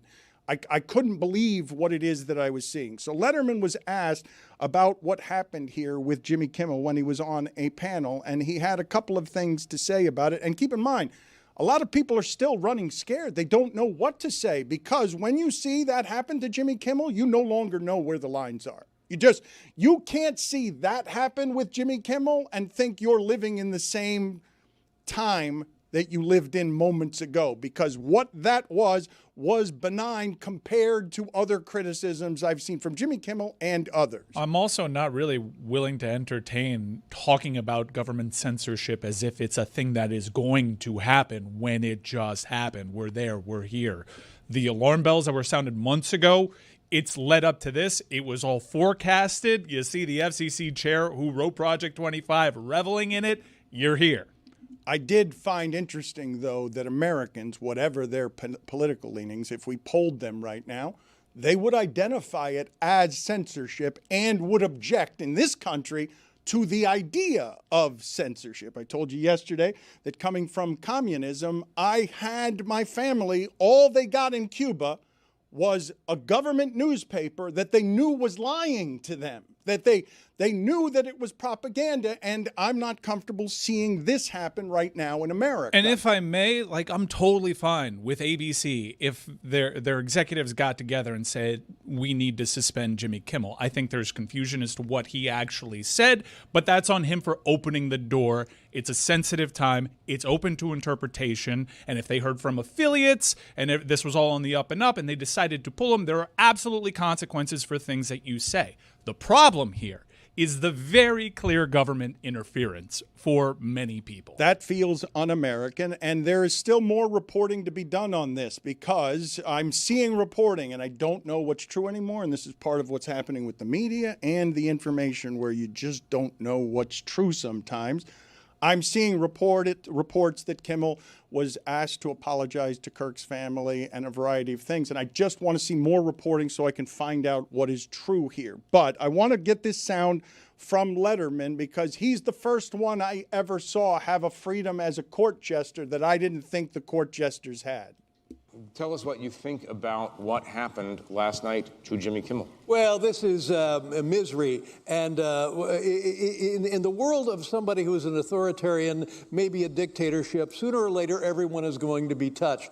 But this is me. For 30 years, I did this for a living. So I see this happen. They took care of Colbert. That was rude. That was inexcusable. The man deserves a great deal of credit. He's in the Hall of Fame 9 times. And to be manipulated like that because the Ellison family didn't want to trouble Donald Trump with this move, so they got rid of him. Not only got rid of him, got rid of the whole franchise. You're not going to have to worry about anything, Larry. It's all gone. It's fine. Good night. And then my good friend Jimmy Kimmel. I feel bad about this because we all see where this is going, correct? It's managed media, and it's no good. It's silly. It's ridiculous, and you can't go around firing somebody because you're fearful or trying to suck up to an authoritarian criminal administration in the Oval Office. That's just not how this works. Let me hear the other sound from Letterman as well about how he did this. That was a franchise that he lorded over that just ended 33 years of late-night television that Colbert inherited. Let's hear Letterman's other thoughts. Jimmy Carter, Ronald Reagan, George Bush Sr., Bill Clinton, George Bush II, Barack Obama. Yeah. All right. And attack these men mercilessly, never once. Well, Jimmy Carter, not so much, because what can you say about Jimmy Carter?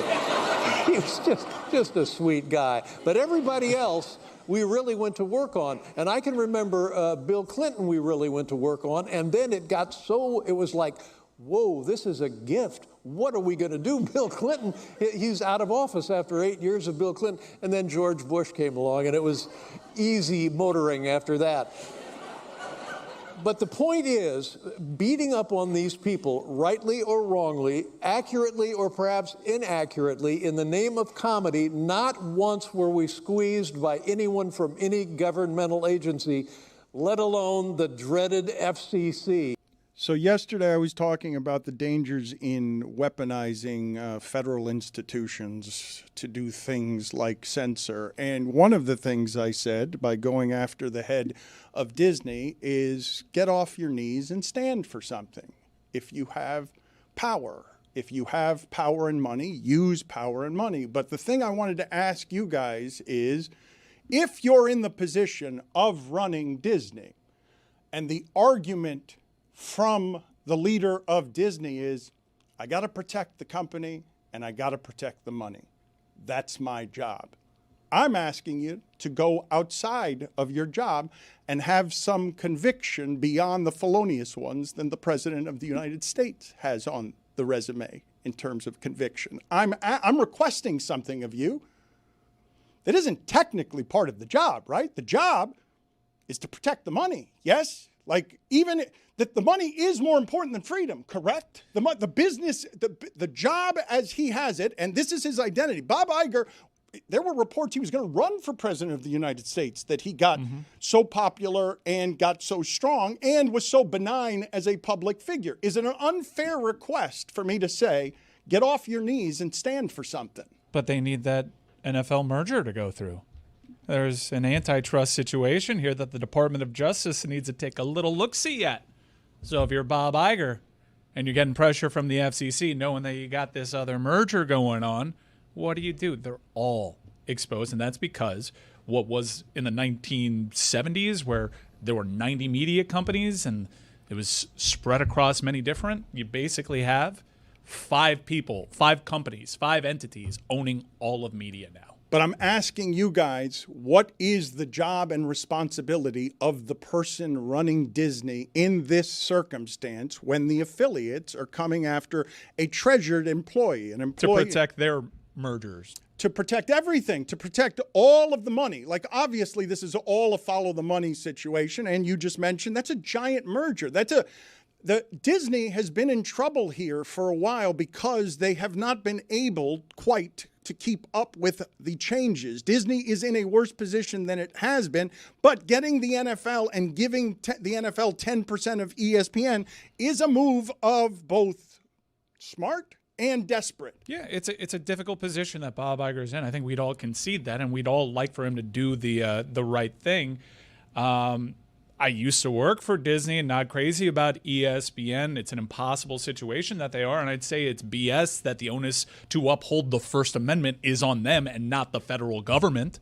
And if I were them, I'd go on the offensive and say, how is this our call? Why are we pressured to make this call? This is a constitutionally protected right. And I would I'd really amplify and turn up the heat on what's going on right now with the federal government, because while they're all playing ball and protecting their interests, and yeah, that's sleazy, we're talking about the U.S. Constitution. We're talking about something that is associated with America. It is a fundamental principle. And when that government is actually applying the pressure to the private sector, therein lies the issue. That is un-American. Except that Rupert Murdoch doesn't seem to lack the stomach for this particular fight. Does he have? He's got so many interests, though. And you could say he's got the one Epstein reporting situation over here that has had a lawsuit discussed, but he's also got plenty of other interests that have been willing and able partners of the current administration. So you guys don't expect anyone to stand up to the power here because of how compromised everyone is, because their leverage, if you're in a position where you have less power, as everyone does, than the federal government that's not interested in what was previous precedent or previous rules, if you've got less power, you have to bow because you still have plenty of power, but you're always going to have less than this entity. You're always going to have less power than the state. They're threatening to remove licenses. This is what Donald Trump said this to a pool of reporters on Air Force One yesterday. These networks, they have evening news. They criticize me. They have licenses. They can't do that. This is something that he said. So you have to back down from that fight. You have to protect the money. You cannot stand for anything outside of protecting the money. Dan, I think I gave you a playbook. You're in a difficult spot. So you turn it right back around on the federal government and make this a First Amendment issue. Yeah, Paramount couldn't even stand up for the news division at CBS News. I mean, 60 Minutes, and what happened there? I don't expect them to. They're going to end up bowing down to this, man, and it's very unfortunate. Okay, so you bow down though, but you bow down without explanation. You don't even explain any of it to us. You don't even come out and say that. You don't explain to us in your voice that, hey, I can't do anything here. You have to no comment. You have to sit it out. You have to just keep paying the extortionists. I think. Well, we don't know what the game plan is here. This was a joke that was told on Monday, right? Well, we do know there's been silence in the explanation. That we know. Right. We know that we're all confused, and in the absence of an explanation, everyone is putting their own explanation in So there. I've seen reporting done on this that Jimmy Kimmel and ABC, they got together. Everybody acted super professionally. Emotions were not running high here. They were all trying to find what is obviously a very complicated solution to all this. There were reports that ABC is hopeful that Jimmy Kimmel and his show, remember, there is an entire employee base here that is also suspended right now looking for answers. They are working towards a path to getting back to air. And I think the absence of a quote is probably better than a quote that lands on the wrong side that shows that you're kowtowing to the current administration. Oh, but why can't you explain to me why? And this is the specific lack of spine that I find everywhere around corporations that I expect to have some spine.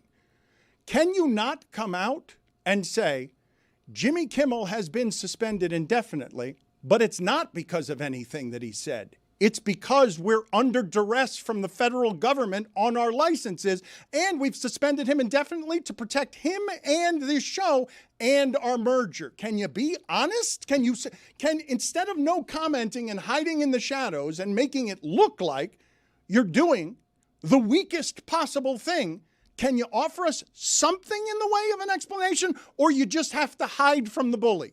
I'm sure that there is an explanation that they can give you that is more nuanced than just hide from the bully. But, I mean, we were at Disney when they were impacted by, MAGA boycotts and ESPN is too woke. We've seen that sea change. We've seen it benefit these companies as some of those stances soften. And this is an emotional time with what happened to Charlie Kirk being terrible and all, and that seemingly being the catalyst. What to where happened we to are him now. being terrible. Yeah.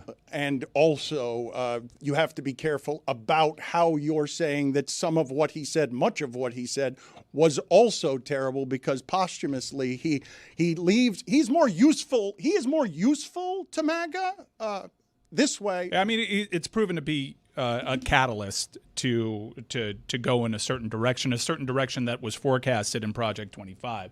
So they've made no bones about how they try to use the FCC to influence certain things, and fighting back essentially has kind of been the stance, using this opportunity, as tragic as it is, to go at enemies and go at enemies of what they view as their movement is certainly something that they're seizing on. It's a very complicated thing. There's dollars and cents. They're a publicly traded company. They have this incredibly important merger that I'm sure internally they might be hinging their very survival on. So I don't know exactly how you handle it.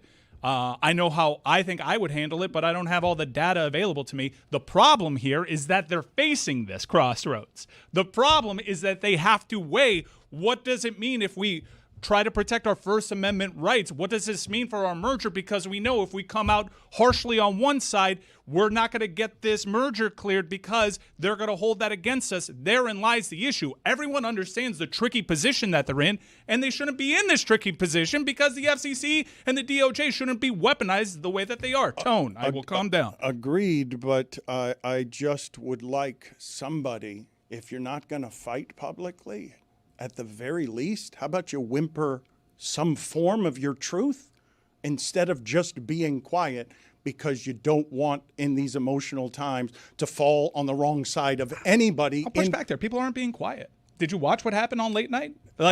Stephen Colbert is still doing shows. Oh, I'm not talking. Jon Stewart is owned by Paramount. Jimmy Fallon did have a go. Everybody carefully, everybody smartly, everybody parroting what the situation that we now find ourselves in. But people are speaking out. I'm not talking about the people who are speaking out who are not responsible for this decision. I'm talking about somebody tell me what happened here, who made the decision in your voice with your name on it, so we have a better understanding. And it's not left to the people at the other networks to do the fighting for you because you can't do it for yourself. I just want a modicum of truth or explanation from some of the principles, given that in sports, somebody makes a mistake in a game and we've got a microphone in front of their face right afterward, and they're not allowed to no comment. They're not allowed to not be accountable about what just happened out there. Like, you can't do this stuff in the shadows and expect a public who wants information and doesn't trust the information it's getting with your truth. Yeah, but that athlete doesn't have to worry about being sued for $15 billion like the New York Times is right now. It's just an awfully convenient place for us to say, like, ABC needs to do more, when to me there's a very obvious wrong thing here that should unite, and I'm actually encouraged by how it has united, because there are plenty. Again, Charlie Kirk is a martyr for some, but he's a martyr for many who are free speech advocates. And this encapsulates both Dems, heck, independents, and MAGA conservative Republicans. They all benefit from our First Amendment rights. You're saying, and I don't know if I should agree with this, because I know this is the corporate model to no comment. You do not speak in your voice as a corporation. There are very few corporations like Ben and Jerry's that you don't know what corporations actually stand for, because most of them just stand for money and nothing else. How to get more money, what do we have to do to get more money? But you're saying it's made worse by simply laying out for people, either in a quote or by answering questions. Here's what happened and why. Here is the truth from our perspective. I think right now there are a couple important things at play, and we'd be foolish to not say that they are certainly considering their own important mergers and their affiliates' potential mergers. But also, if I'm Bob Iger, if I'm ABC, if I'm Disney, I also work towards a solution that gets Jimmy Kimmel back on the air as quickly as possible so he can speak for himself on this matter because he's the one that is presently being silenced. So while I'm not possibly appeasing Dan Le Batard and many others that want stronger leadership, I think that this is a situation that calls for tact, and my objective is letting the person that is presently banned from taking the air get back to air, and I game plan with my executives, and I go about the right way of doing that. The part that we disagree on, though, is you're saying it's a time for tact, and I'm saying it's not a time for silence. It's not a time for silence. And you're saying, yeah, you got to be careful. And I'm like, no, he's already bullying everybody and taking their money. He's already doing that. So you keep backpedaling and you keep going, let me be polite here and let me do tact. And you never say anything to us in your voice. Maybe you're right. Maybe it's better to just have people argue about the silence and then Jimmy Kimmel becomes his own kind of symbol because it feels like he's a victim. Look, I've been in situations like this with this show for that company, even independent, where there are certain things that we're just not going to talk about. And they're tough decisions. And I don't know, I've certainly not experienced anything to this level. So I think it's very convenient for me to be a critic and say not enough is being done here. But I certainly know a tricky spot. I've been in a pickle before, Zaz. My movie theater sells pickles. And I will say. How much? It's $2.99. Decent deal. I will say that while I enjoy the conversation, the only thing that you've done today on a Football Friday as it pertains to the college game day biggest game of the weekend is talk about a 20-year-old murder, and that is a failure on your part. Do you want me to talk about how the University of Miami has raised enough donations to build Vinny Testaverde and Gino Torretta statues? I would tell you they better keep a spot open there for Mr. Beck. How about Cam Ward? Cam Ward didn't get a Heisman. These are just the Heisman winners of the program. You want to go look at Gino Torretta's stats from his Heisman season? I know, it's laughable. They played a different sport back then. Go ahead and get Zaz the I mean, because stats. growing up, like Gino Torretta, I remember growing up and watching Gino. It's like, oh my God, these numbers are amazing. If I were to see those numbers now, it's going to make me sad. Go ahead, Mike. I think it was 19 touchdowns in the season. So you've got different sport. I think it was, and he had pros everywhere. Like I believe. Hold on a second. I believe the receivers on one of his teams, do I have this right? I might be conflating errors. I think it was Brian Blades, Brett Perriman, and Michael Irvin as one set of receivers in the huddle. I think that's the team that lost to Penn State. The one that had... Wasn't that Testaverde? I think... Testaverde had 5 lost interceptions. to Penn State. Okay, so I am conflating Torretta had errors. Lamar Thomas and Copeland. Okay, I am conflating errors. Okay, so both of them got a lot of help, but Vinny Testaverde's numbers were much better than Gino Torretta's. Good. Give Zaz Gino Torretta's numbers so he can see what it is that won the Heisman that year. I mean, for the younger Canes fan, Gino Torretta was so good. I remember, and I'm afraid now that you're about to make me He wasn't sad. as good as you remember, and neither was Ken Dorsey. A 56% completion percentage. I think Carson Beck presently is in the 80s. Just 60 yards over 3,000 passing yards. Just got over that line. 19 touchdowns. Per season. 19 touchdowns, 7 interceptions. Only 19 touchdowns? That was his 1992 Heisman Trophy winning season. Mike, go ahead and look at that schedule, too, so that you can see who... he went through Marshall Faulk. Go ahead and look at who he was beating on those 19 touchdowns, so you see... a lot of Rutgers there, a lot of Temple there. Not a lot, but... A lot of UConn. Enough for you to wonder why there aren't some 4 and 5 touchdown games in there, because there aren't any if you had only 19 in a season. 19. Who else were the Heisman candidates against him that year? So I'm glad that you asked. I actually have that available to me. Garrison Hurst, the aforementioned Marshall good. Faulk, Yep. and believe it or not, I did not know this because I was just a youngin'. Desmond Howard did return to college football the year after he won the Heisman. Really? And he lost out to Gino Torretta. Man, I don't like what you just did. I don't like that. You just put it into perspective. They were playing a different sport. Honestly, if you didn't give me any of that information, you said Zazzlo, Gino Torretta, a quarterback of your Canes childhood, how many touchdowns do you think he threw in his Heisman year? I would have said 40.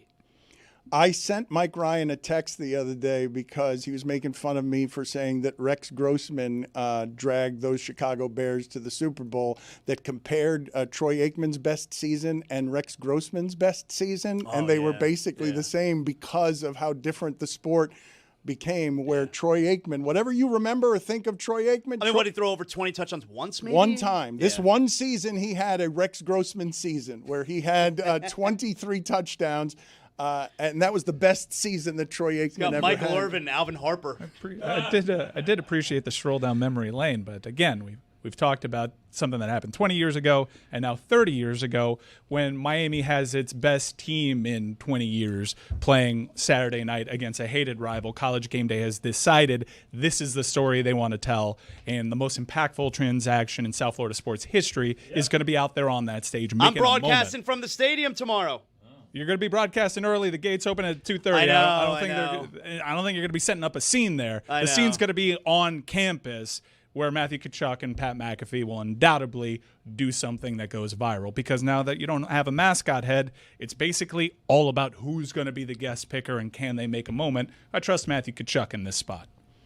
I got tricked yesterday. You guys will find this funny because I'm watching the game on Amazon Prime, and I was confused because it had gotten dark outside, and I was still watching Ryan Fitzpatrick sort of interact with Bills audience and do a Ryan Fitzpatrick lookalike contest with Bills fans.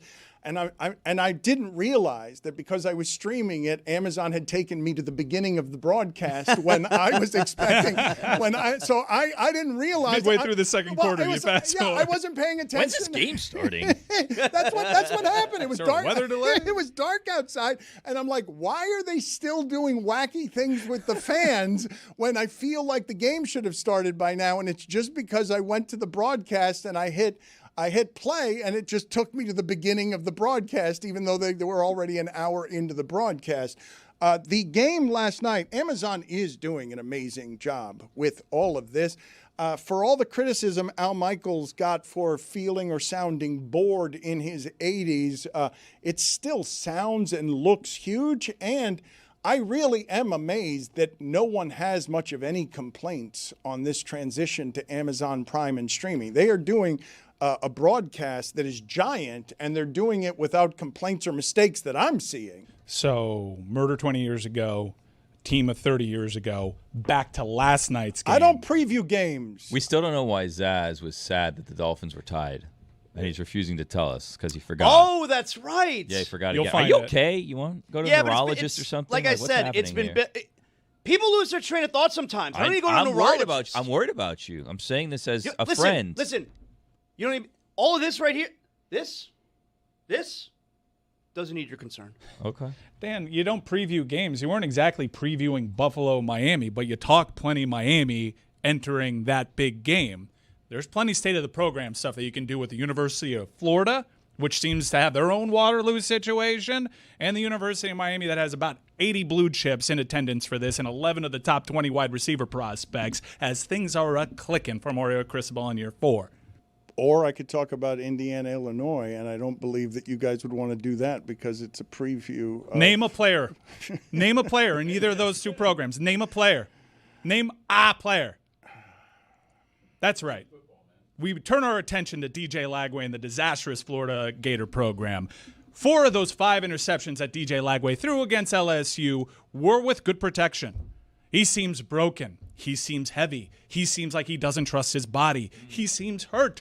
Billy Napier seems in over his head. And here come... Minor penalty, 2 minutes, murdering the show with their bare hands in a dismemberment kit in cold blood.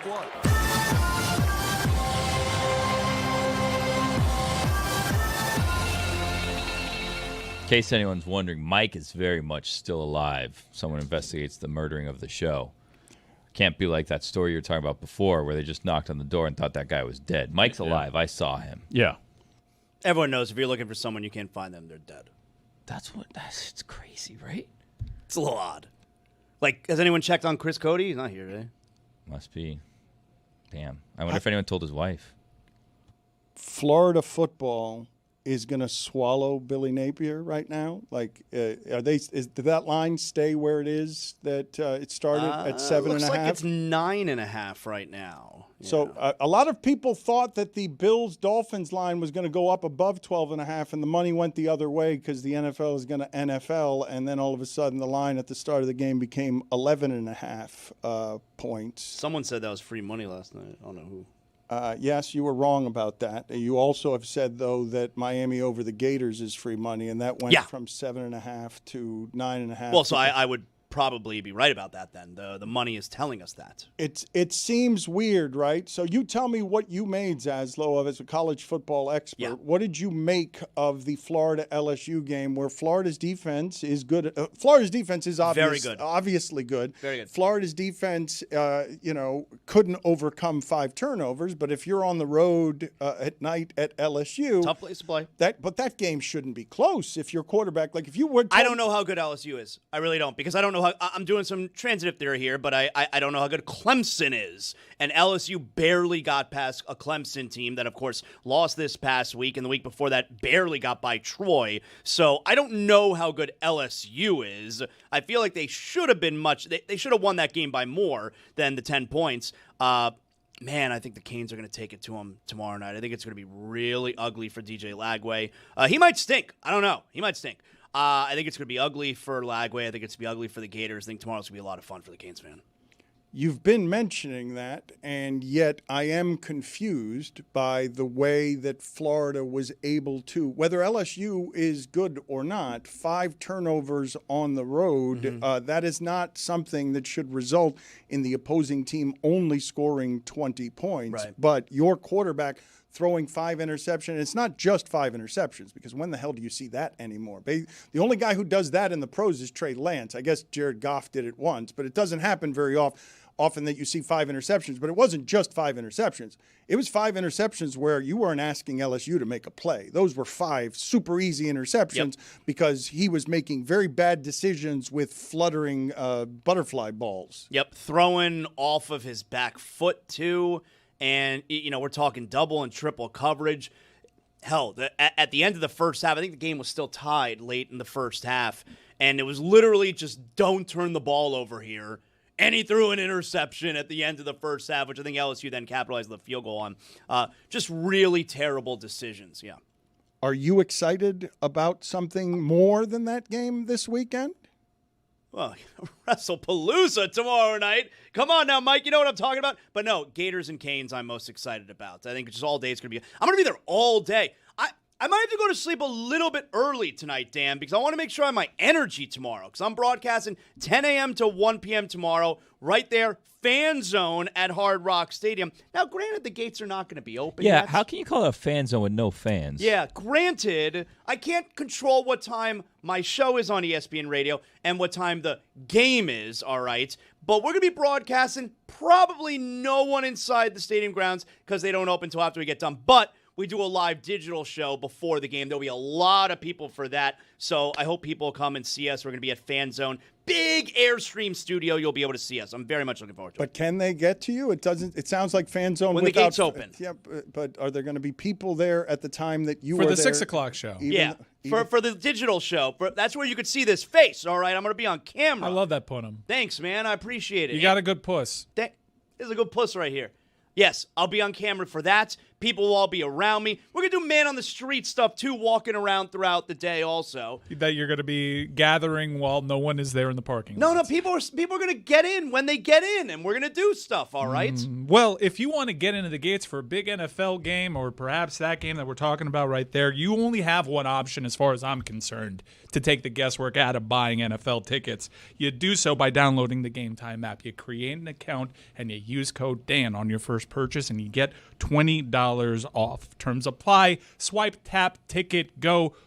Flash deals, zone deals, panoramic seat views, and unparalleled ticket coverage. Game Time. You mentioned WrestlePalooza. Aren't there issues going on with how fans are going to get this? Yes, there are. And what's going to happen here? Do we know? Is there going to be something that gets decided? It's not going to be fixed before WrestlePalooza. I mean, it would appear the people, is it YouTube TV? YouTube TV, I think Xfinity is. A couple I of them. have both of those things, so I'm presently shut out, but it's all right. I'll be at the game of the week. So someone like Mike, who isn't getting access to the new ESPN digital app, which has WrestlePalooza tomorrow night, you then have to pay $30, for the month to watch WrestlePalooza. Like, you have to buy the app on its own. So those people That's who bad. Yeah, it's not ideal for That's those bad. people. And this just seems to be a continuing trend where TKO, who has assumed ownership from Vince McMahon and control, they stink. It hasn't been fun for fans. They just awarded Saudi Arabia WrestleMania 43. I hate that. After back-to-back, I don't know if you've seen what's going on with the Las Vegas economy. Not exactly buzzing right now. They ripped away a WrestleMania from New Orleans and got more money and maximized the dollars, and everything, including comments from Mark Shapiro, is geared towards, we're going to make you pay more for tickets. It doesn't seem super fan-friendly. Who would have known that Vince McMahon was looking out for the family? He would run towns and house shows in towns knowing that it would lose money to keep fan interest alive. This is a big mistake, and it's going to come back to haunt them. I really do think, especially now when there's an alternative with money. Big mistake. Tell you who loves money, Dan. It's a bit flabbergasting. Everybody loves money. It's a bit flabbergasting to watch the customer bleeped again and again in sports.